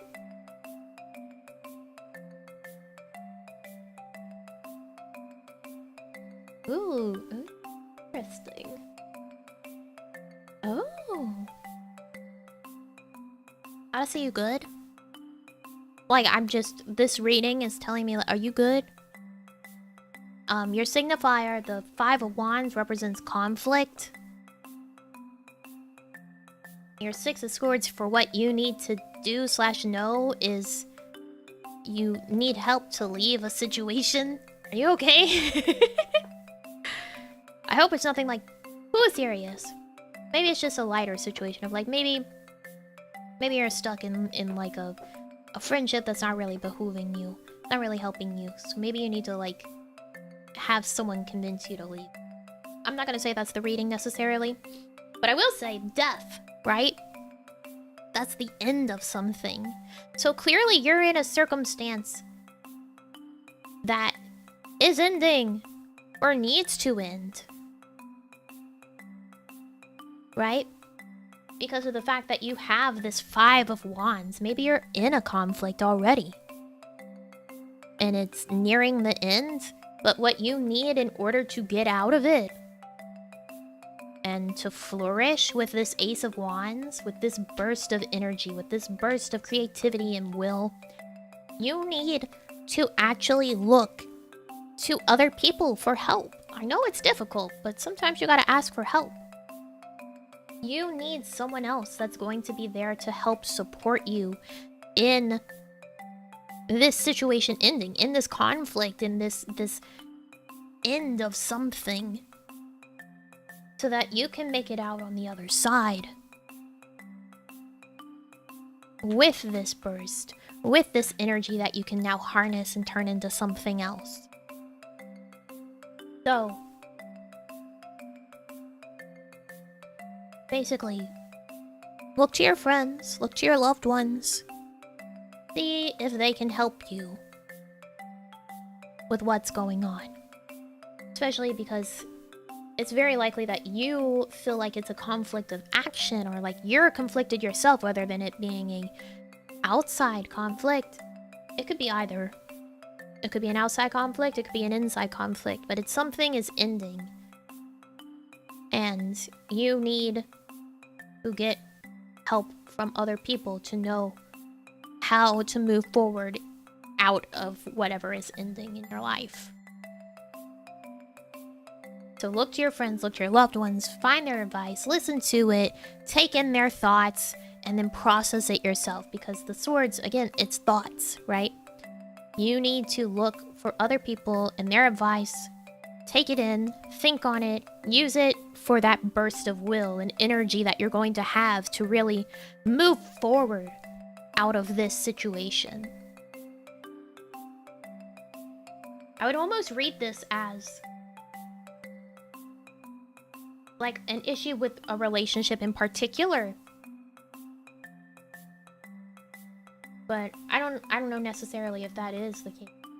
But that's sort of what it says to me. It's like if you have like a friendship that's no longer really good for you anymore, and you're both kind of holding on to it for reasons that like it's just sunk cost fallacy at that point. Like, oh well, we've been friends for a while, so we'll just keep being friends even if it's not actually good for you anymore. And you're feeling conflicted about that, and it's still dying around you while you're trying to hold on to it. You need to move on from that. and get out of it before it becomes worse. So that you can go and do something better for yourself. Too much destiny for the beetroot. Indeed. So that's what the cards tell me. That's sort of what, like I said, there's really nothing in these cards necessarily that would say that it's a relationship, but that's what I'm feeling from it. So I'm gonna take that intuition and say that's what it is. Like, it's just one of those, I can't describe it. I can't describe it, but in my head when I saw it and I was putting it together, I was like, this is a relationship thing. I just know it. That was spot on. I hope it helps. I hope it helps. And that you can take advantage of that Ace of Wands there. Alright, next is Sprite! Tell me when to stop. I'm shuffling. Every day I'm shuffling. Boop, boop, boop, boop, boop, boop, boop, boop, boop, boop, boop, boop. God, that was so long ago. No more readings today! Oh yeah, I can do that. I can turn our price tags into a no more. Na, na, na, na, na, na. Oh, card jumped. Please? Okay. What? You got a jumper. Told him off on saying every day I'm shuffling for so long. Thank you for saying out loud finally. You're welcome. Alright, 12 years ago. Oh god. Am I slow-mo today? The beetroot is bad today. I don't know. Beetroot bad. Alright, I'm shuffling again. Tell me when to stop.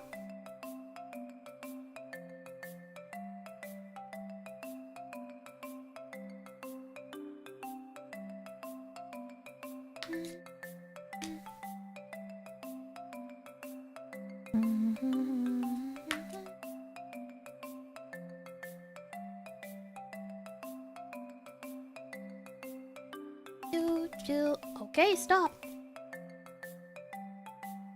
What? What?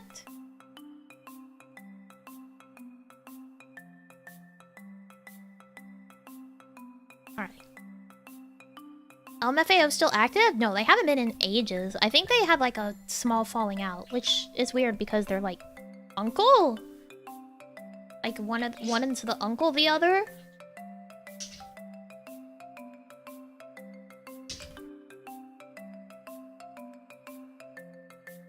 Taking or reading just a there we go. Sign. They're not dead. They're not dead. Alright, so this is your current situation. This is what is going to happen or needs to happen. This is what you need to know or do. You've got the Seven of Wands for your current situation, Judgment for what's going to happen, and then the Four of Cups for what you need to know or do. And your signifier is the Four of Swords.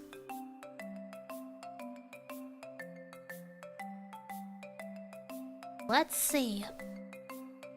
One dude hurt his back bad. I'm sure it was the uncle. Seven of Wands.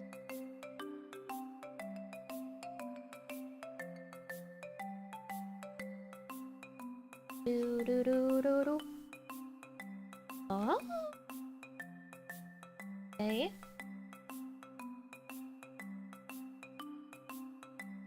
Okay.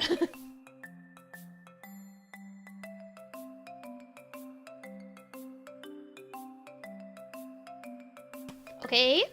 All right. Okay. All right.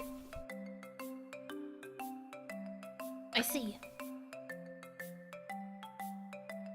Let me double check something.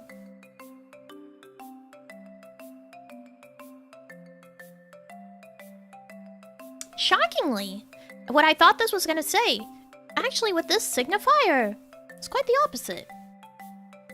Right? Because first off, you've got the Seven of Wands for your current situation, which can represent that maybe you're feeling like defensive you're having to like defend what you do or your current situation to other people. So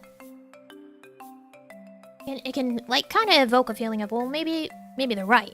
Maybe you know, that's why you're having to be defensive. But with these other cards, especially the Four of Swords, because that is like a respite from your troubles, and then the Four of Cups is like a dissatisfaction with reality. I think this thing is actually telling you that you're right in your current situation. So to keep up in your defense of like what you're using as your respite from the troubles of the world, right? You need to, because it's showing that what you need to know is that, yeah, obviously you've looked and you're dissatisfied with reality.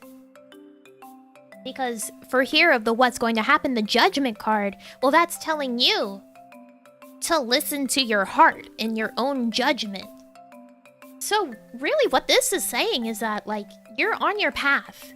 You know where you need to go. And even if not everyone around you understands or agrees with it, for you to leave behind, like, the troubles and, like, the dissatisfaction that you've got with, like, your life, you need to keep just listening to your own heart and follow your judgment on what you think is going to make you happy and be best for your life, even if there are people that won't understand.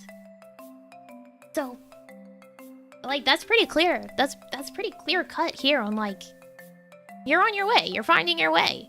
And you're finding something that's going to make you happy. And if other people don't understand it, that's still fine. Because the cards are saying, you know, like, you have to do what's right for you. Because you need to find your own way to find happiness and, like, rest from all the other troubles in life. It might not be something that everyone gets, but it works for you. So, keep it up. Keep it up. That's what they're saying, you know? If it's making you happy, if it's still what your heart's telling you to do, then keep going.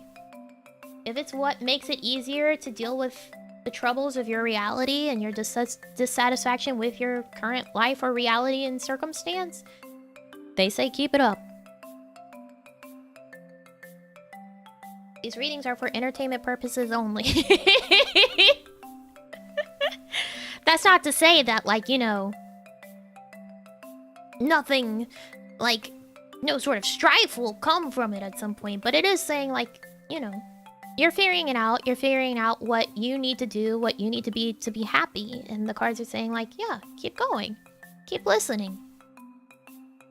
Because at the end of the day, you know, if you're not hurting anyone, you being happy is a good thing. Alright. Da da da da da da. Boop, boop, boop. The lotto numbers, please. I don't have those. Alright, Vesperam time. These readings are for entertainment purposes only. Vesperam, tell me when to stop shuffling.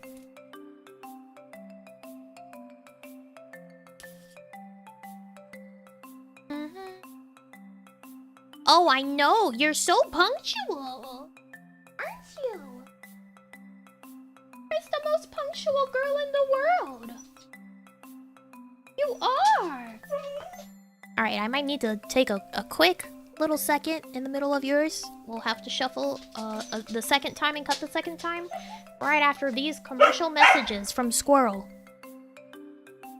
Because she's punctual and she demands I be on time. So I'll be right back.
I'm back.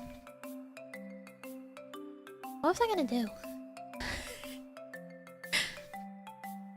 There we go. I think that's what I was gonna do. My brain's... Oh, I know what I was gonna do. I was gonna release all the guys.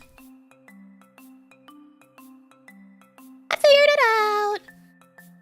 I got it figured out. Oh, also, I would highly recommend, like, if you guys are curious or want to learn more about tarot, go and take, like, your reading after the VOD and, like, look up your own cards and see, like, what, like, you would think if you drew those cards for yourself. Like, how would you read those cards? Basically, feel free to be like, oh, maybe Nami was wrong. Maybe she read the cards wrong. Maybe she read them weird. I don't know. Or just, like, figure it out. See what you got going on for yourself. Oh. Any page you recommend for seeing the card meanings? You can mostly just, like, Google them. Maybe you want to double check and see that I'm not just telling you whatever bullshit I decide instead of actually reading the cards. I wouldn't lead you astray like that. I might do it on accident, but not on purpose.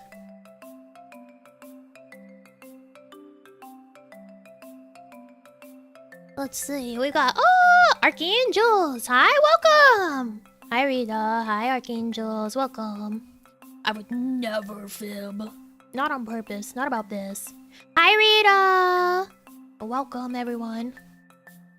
We're doing some tarot talk and reading today. I need to thank the waves, actually. Let's see. Odron, thank you for the wave. Thank you. Forrest, thank you for the wave. Thank you. KB, thank you for the wave. Thank you. Aliaga, thank you for the wave. Thank you. Vesperam. Thank you for the wave, thank you. Piro, thank you for the wave, thank you. Shang, thank you for the wave, thank you. Mako, thank you for the wave, thank you. Gary, thank you for the wave, thank you. And Chrono, thank you for the wave, thank you. Got him. Got the waves. Alright, that's where we need to do your second shuffle, and then your cut. Again. Just tell me when to stop.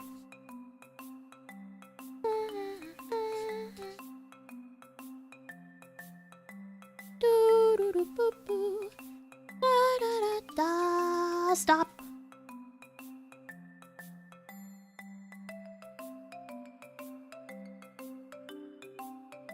Part of the deck wanted to be cut multiple times. I'll let it do that. Alright. What was that website again? Google? Google? Google? Your current situation. What needs to happen or is going to happen. But you need to know or do. And then your signifier. Googaroo. Let us see. You've got the 10 of Cups in your current situation. The 9 of Wands for what's going to happen or needs to happen. Your Page of Swords for what you need to know or do. And then your signifier is the Star. Ooh! The Star. That's a good one to have.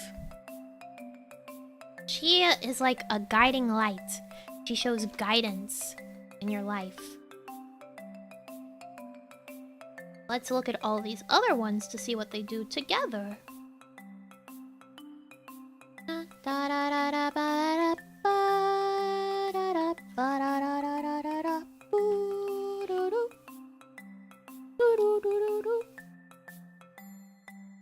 Mariah?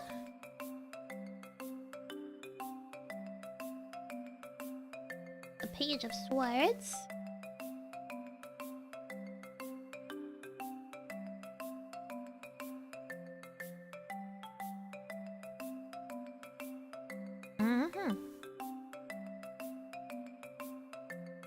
Queen of Wands. Oh, I clicked a button. My beetroot!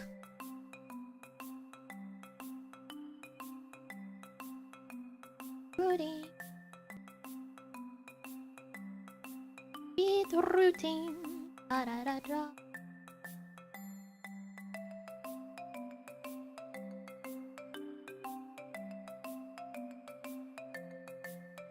Okay. Alright.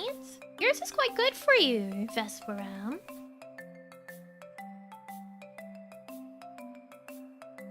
This is good. This is good. Alright. So here's the thing. As usual, get ready to shake things up.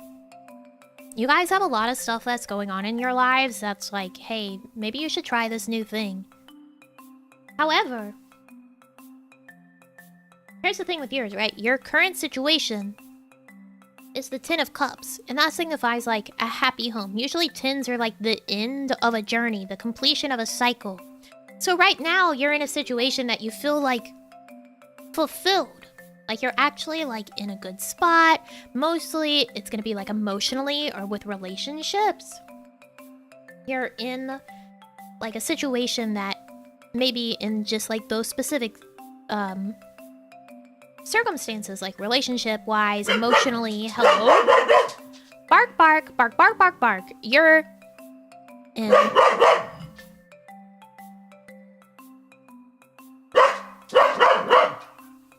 I can't live like this!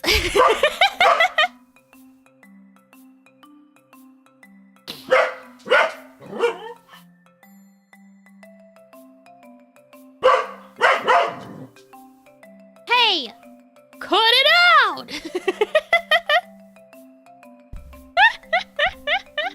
I'm joking. I can live like this. It's just that she's cutting me off. She's the best girl in the world. She's my favorite creature on this earth, so she can yell if she wants to. That's fine. I'll survive. Anyways, what your current situation is that you've been looking... Not really looking, I would say you've been working towards finding this, like, peace and serenity in, like, emotional and relationship-wise. And you've achieved that. That's this Ten of Cups. I'm picking up the card. I'm waving it at you. You can't tell. I'm telling you, you've achieved that. That's your current situation. So now it's time for you to be the Page of Swords. And keep following that sense of hope, that guidance that you've been seeking out, right? Now it's time for, instead of focusing on the cups, right? Because that's what that was. Cups, relationships, emotions. Now it's time. Now it's time for you to be the Page of Swords. Which is someone who looks for new ways in thought, communication, right? So it's time for you to look at how maybe to take those like emotional and relationship like achievements and find ways to enhance them, or maybe branch out from them, or just strengthen them with the new way to communicate. Maybe it's you needing to think about them in a different way. Maybe you don't see right now.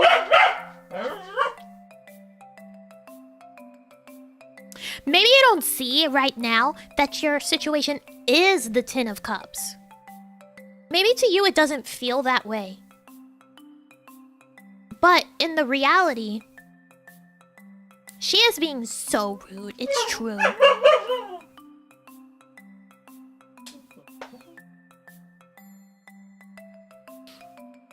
Next time I might consider a hang time, yeah.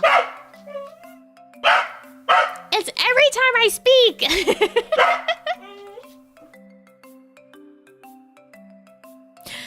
Maybe you don't recognize it as the Ten of Cups. So, it's up for you to find that new way of thinking that will let you see that you have reached that Ten of Cups, right? And then the Nine of Wands is facing new challenges. So, the star here, she signifies like guidance, serenity, hope. So this is just a really good situation. Honestly, it shows that you will find this new way of thinking to recognize your current situation. It's going to be a challenge, and maybe in order to even like further improve it, with like the new thoughts, the new communication. Like, it's gonna be a challenge to further improve it. But the star here, it shows that you will find the way through this situation. You will face the new challenges. You will find that hope in it. You will see that your situation is better than you think it might be. That's what this says to me right now. You have this, but you're not quite aware of it. Or you don't know how to best take advantage of it yet. So that's a challenge that you're gonna have to face with a new, like, way of thinking about it. There you go. These readings are for entertainment purposes only. Well, that's your reading. No lottery numbers, sorry.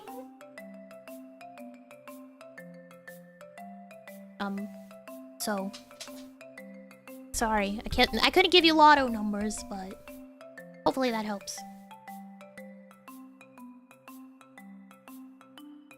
Alright, next up... is... Chronolinks. Yippee! The disclaimer at the end every time. Hey, listen. I know people can't read. I gotta say it, you know? I gotta cover my bacon. Alright. As usual, I will shuffle. I haven't started yet. And you will tell me when to stop. And it's best to keep... what you want to know about in your mind. Alright? So, put that energy out into the world. Alright. I am shuffling. You tell me when to cease.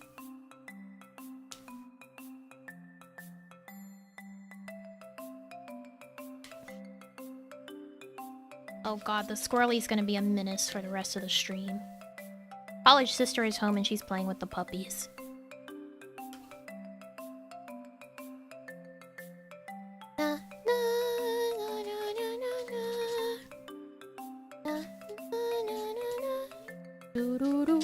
Stop! Okay? She's jealous? She's always jealous.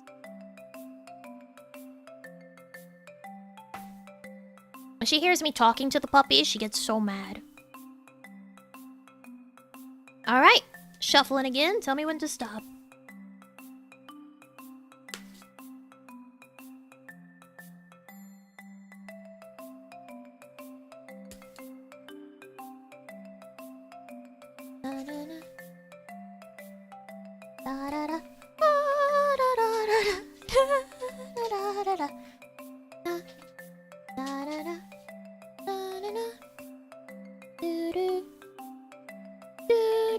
Alright.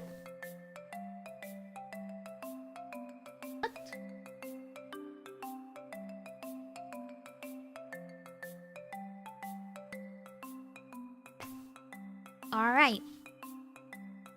Current situation. What is going to happen? Or needs to happen? What you need to know or do?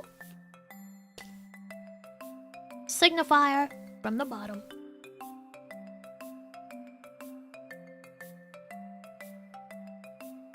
Your current situation. Wowzers, Bowsers. Okay. You also have the Ten of Cups as your current situation, Chronolink. However, what needs to happen, or what's going to happen, is the King of Cups. And then, for you, for what you need to know or do, is the Ace of Cups. You've got so many cups going on. You, sir, are drenched in, like, emotional or, like, relationship stuff right now. You got lots of cups. And then the signifier is the Knight of Pentacles. That's our first knight. You got all the cups. Alright, let's see what Mr. Knight has to say about this whole shebang. Da, da, da. Da, da, da. Na, na,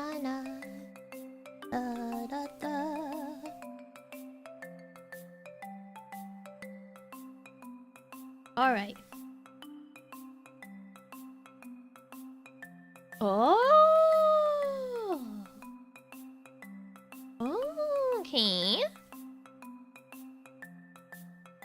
Alright, alright, alright. That's what Mr. Knight means.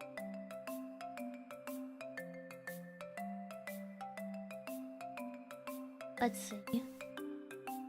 Da, da, da. Da, da, da, da, da, da. Do, do, do, do, do.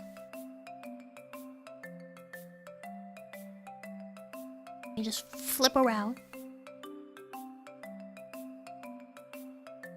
Okay. Alright.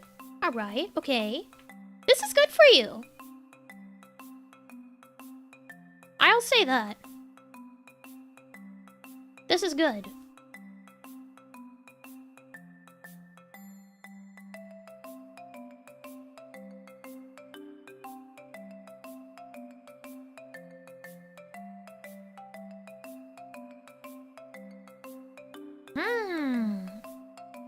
So this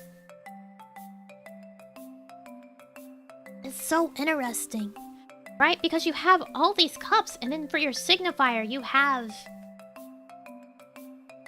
the Knight of Pentacles. So what's going on here, right? Your current situation is maybe you're content, right? You think that you're content with where you're at in like terms of relationships or emotions, or like the idea of like how do I say this? Not the idea of, but like emotions, relationships, like your soul. Like maybe you feel right now fairly content and fulfilled. Or maybe that's in art as well. Because the cups can represent so much of that. And typically the Ten of Cups, like I said, it's like a happy home, right? You're happy where you are right now. Or it should be a happy home. So the Knight of Pentacles as your signifier shows that you need to be someone who takes action when it comes to securing like stability. So what he is saying here is that you're going to have to take some like actual action to keep securing this. Like maybe you're in a happy spot right now, but in order to keep it and to mature into what I think this means here, right? Because your King of Cups is what's going to happen or what needs to happen. To mature into this King of Cups, who's someone who has like this deep command and control of like his emotions, like his art, his of relationships, of like he knows where he stands, he knows where he is, he knows like if something's wrong, he knows how to fix it and like where. And this Ace of Cups is like this opportunity. Aces are usually like a new beginning, the burst of something new. So in this circumstance, it's an opportunity for like emotional experience or growth, which is why I think that it's saying that you are the one who is maturing into the King of Cups. So you think that you're like happy as you are right now, but actually there's more that can be done. That's what the Knight of Pentacles is saying here, is that you need to recognize and take action to secure the stability of this. You have to recognize that there is still an opportunity here for you to grow further, for you to become even better with these relationships, with your own emotions, with your art, maybe. I don't know. Depends on you. But you need to take like physical action to achieve this stability, to continue keeping this stability, to grow further and actually get even more out of what you've got. Because you can become this King of Cups. You can be even better than what you have right now. And that's what this is saying. It's saying you've got opportunity ahead of you to grow beyond, to grow even more, to get an even better, like more stable spot.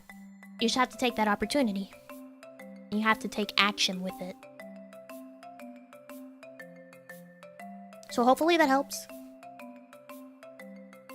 These readings are for entertainment purposes only. Gotta say it. Pretty cool, that is helpful. Let's go. Alright, we're off to Sneaky's 1 card. So this will be our first 1 card, so we're gonna have to make it good. Hope it helps big. Yeah, you gotta have that disclaimer. The lawyer that I don't have told me.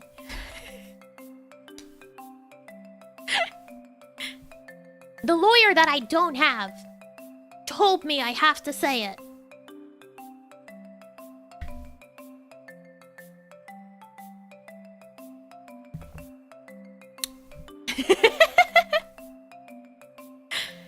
Alright. I don't have a personal lawyer. I mean, Kawaii has a lawyer, but I don't have a lawyer. A lawyer, eh? I don't know if I would trust Phoenix. I mean, technically he's done well in all of his cases, but like, I don't know, man. It's usually by chance. Some extreme stroke of luck. Alright, Sneaky, I'm gonna shuffle. You tell me when to stop. I'm shuffling.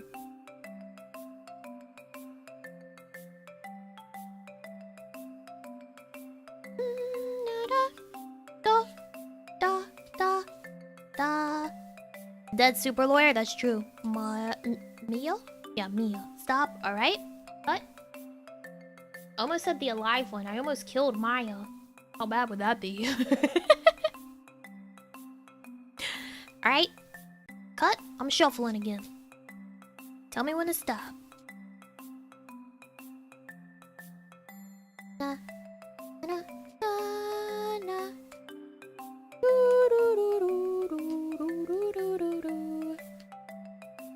Okay.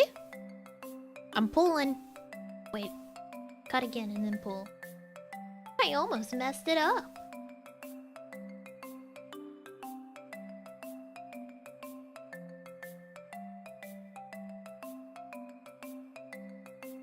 Your Honor, the tarot cards say I'm innocent. Yeah. Alright, we got your 1 card. Let's see what I can tell you from 1 singular card. Your card is the Queen of Cups. Which, as we know, queens stand for creation. And cups are emotions, relationships. So, we'll say this is sort of like what you need to know and in your situation, right? You've got the 1, but you don't have more signifiers. That's the thing, right? You've got 1 card to figure it out. And base what's going on here on. So, essentially, this is saying, right? Like, I think this pertains to you and your art specifically, because the Queen of Cups is someone who, like, Cups also relates to art. She's someone who nurtures that growth in emotions or relationships or artistic endeavors. I think this card is encouraging you to really pay attention to and nurture your art. Perhaps you've not been as into it lately. Perhaps life has been getting in the way. She's here to remind you that, hey, you should be that person who's like investing in yourself, invest in your art, invest in your like emotional well-being, maybe invest in your relationships too. Maybe you just need to become the Queen of Cups and cover all of it. Because right now, you've got something else that's, you know, a distraction. Something else that's standing in the way of that. So she's reminding you that you have that power to nurture your artistic endeavors, your own emotional well-being, your relationships. That's what she's saying to you. You gotta take control and be the Queen of Cups. There's your one card. Although I wouldn't say necessarily control, because control is more king. Take control of your life so that you can nurture these things. You know what I'm saying? Create. Seek it out. Been procrastinating for a week on the finishing touches, wearing how it'll end up. She's telling you to do it. She's saying you got this.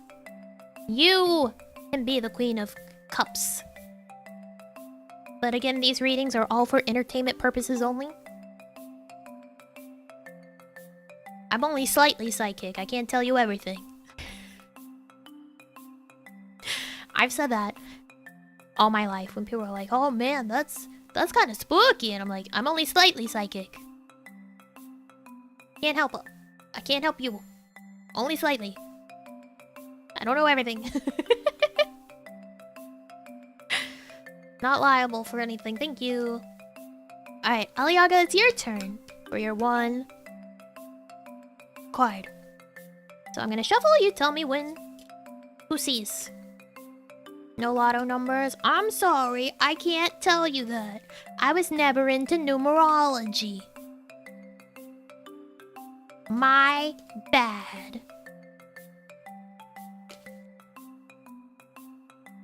Shuffle and stop. Right? At the deck. Numerology exists? Yes. Yes. Alright, I'm shuffling again. Tell me when to stop.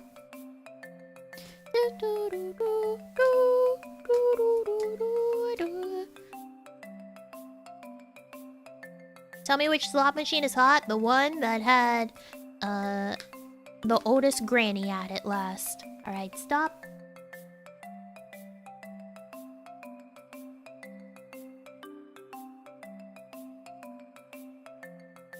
No, I can't bend the spoon. Unless you mean with my hands.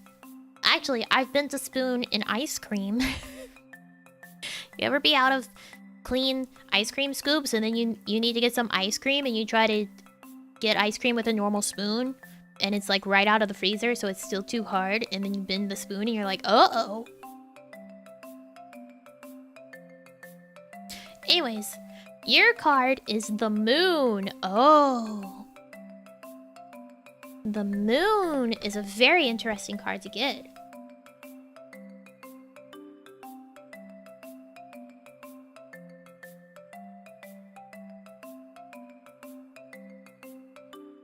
So the moon shows that your current situation is uncertain and changing around you. And it's a little fuzzy. You're not quite certain, like, what it's going to be moving forward. Maybe you're very uncertain as well of what to do with it. Because there might be some deception or lies around you in general. Or maybe you're close to coming across like this truth about this situation that's going to be difficult for you to swallow. Maybe you're uncertain in what you're currently doing in your life, and things are becoming clearer, but it's not necessarily what you want to hear. That's what the moon says. You're crawling out, you're seeing the light, and as the fog clears, things become clear.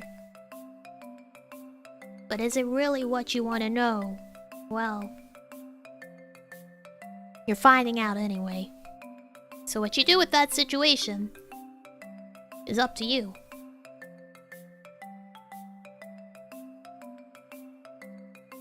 You have to decide how to move forward with it.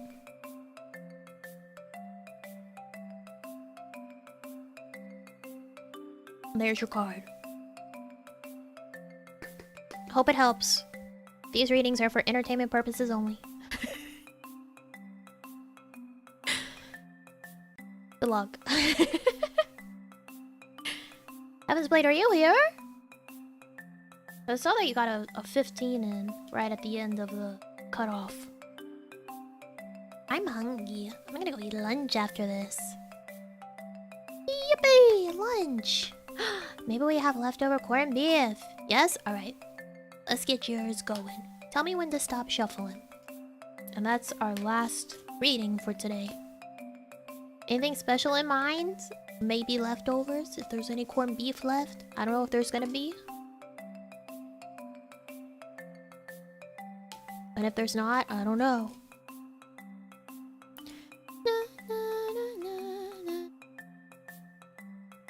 Stop, alright?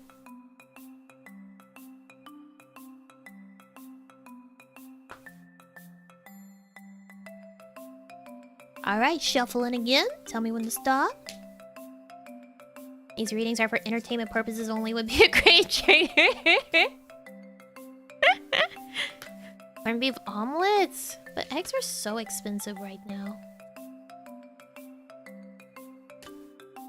Stop. Alright. You guys got omelet money? Buy a chicken, free eggs? I want to have a chicken so bad. You don't even know.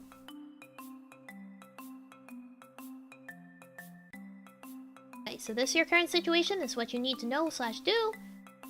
No, this is what's going to happen. This is what you need to know / do. Excuse me.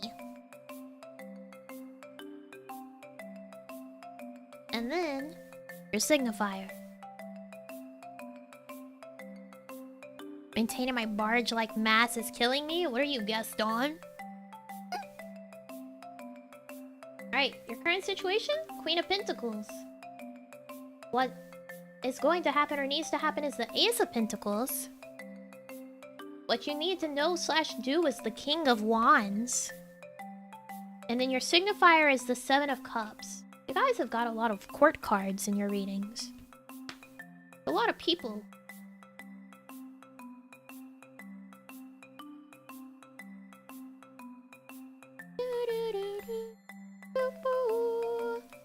Let me look at this. Alright.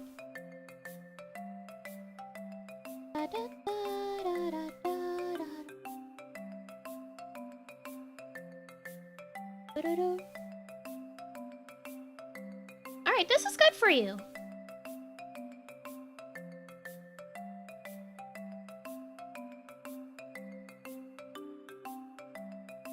I got it. I don't need to look at the last one. Alright, so this is good for you.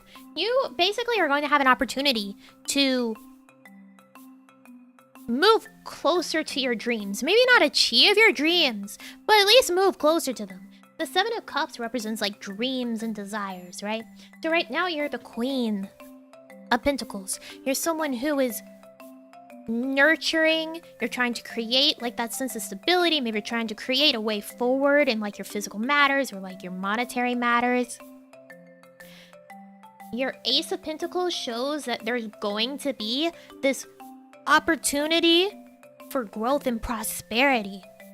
The King of Wands, in order to reach there, shows that you need to take hold and control your will. Control, put into action. Instead of waiting for like that motivation, you need to make yourself do it. You gotta go out there and just do it.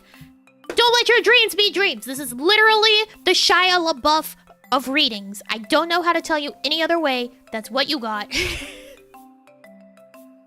Go out there, put it into action. Get your reins on your will. Don't wait. Don't wait until you feel like it's time.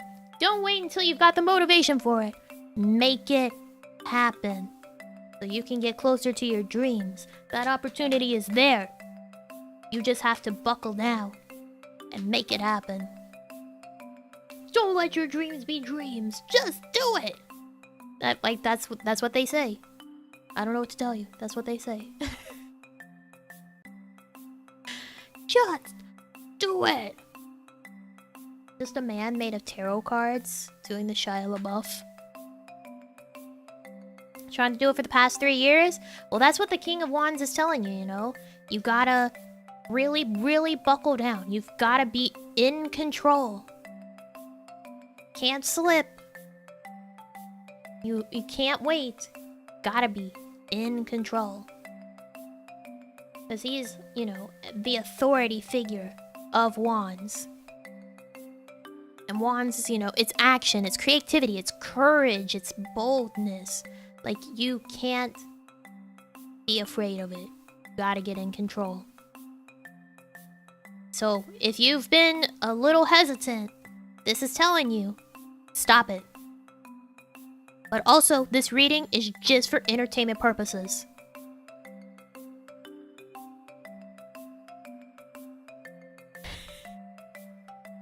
And that's the last of our readings for entertainment purposes.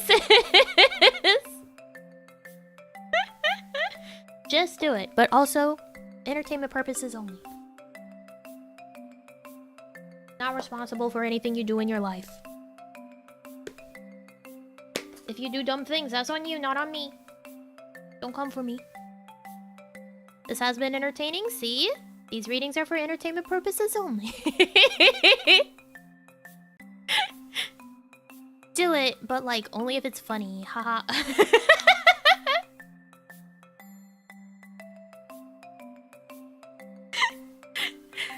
Do it, but like, haha, only if it's funny.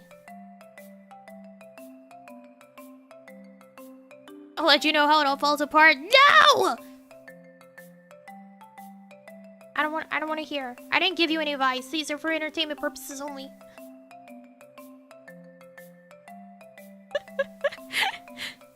It's for entertainment purposes only.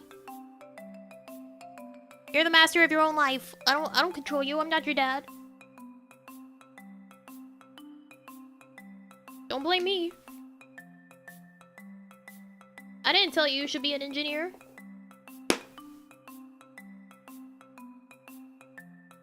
Am I gonna be fine? I mean, follow your best judgment. That's usually how life goes. Another stream in the future? Maybe. You guys seem to like it.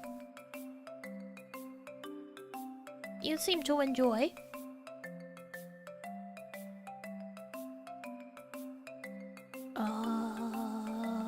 Yeah. I guess that's it today. We went a whole fucking, like, hour, basically. Past the time. And my beetroot could not... It's beetrootin'. It do be beetrootin'. Oh yeah, I really recommend, like, if you're interested in tarot, you thought it was fun or interesting, go look up your cards later and see what you think about them. Read all of their meanings and see what you would have thought if you knew how to read them.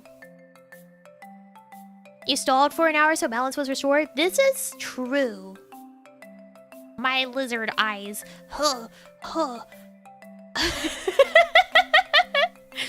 How quickly can I make him lizard blink?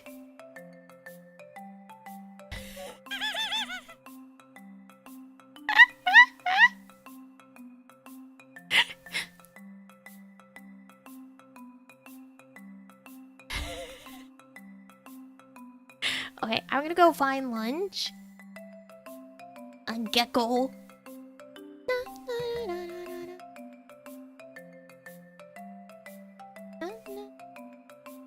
Puts on tinfoil hat, you'll never be safe. You'll never be safe. Wanna do this again? It was fun in a weird way? I mean, yeah. Even if, like, you're someone who's not really, like, a believer in tarot and such of that sort, it's still fun. That's why it's for entertainment purposes only. I used to do readings for, like, students at my school. That they would be like, I don't believe in this, and then I do a reading, and then sometimes they would be like, that's kind of spooky. But, you know, they still enjoyed it, even if they were like, I don't believe in this is garbage. But they still wanted to know. So you don't have to believe in it, but it's fun to hear it. Like the designs, they're all pretty. They're pretty cards. Mine was spoopy. Ooh, spooky. Alright, I'm gonna send you guys to Nene. She's playing some Bloodborne. Some Bloodborne.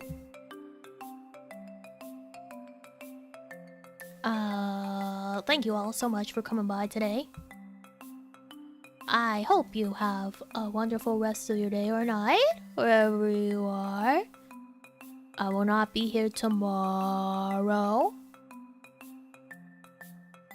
I won't be here. Don't show up. And then we got schedule tomorrow as well. But I won't be here tomorrow. Don't show up. To entertainment purposes only. Woohoo! This stream has been for entertainment purposes only. Should I just start saying that at like for streams? It should be like this stream is for entertainment purposes only. Like while I'm playing Sifu. It is not to teach you anything. No. Okay. Add it to your outro. It just makes me think of like PBS, like, and contributions by viewers like you. Thank you. This stream was for entertainment purposes only. Thank you. Like me, like you! You're not endorsing dying and coming back 4 years older? No, you gotta be good. You gotta get good. Should've said that for the knife holding tutorial stream. Oh, true. True. Anyways, I'm gonna go eat food. I'm hungry. My tummy was making rumbly noises a few minutes ago, so it says, hey, eat. I no longer am going to vomit the nothing that's in here. Go eat. So yeah, go have fun with Nene. Until next time, I love you all so much. I'll see you later. Bye. Say bye. Okay, bye. Bye. Yeah, I'm gonna go eat some flies because I'm a lizard now. Yippee! See ya.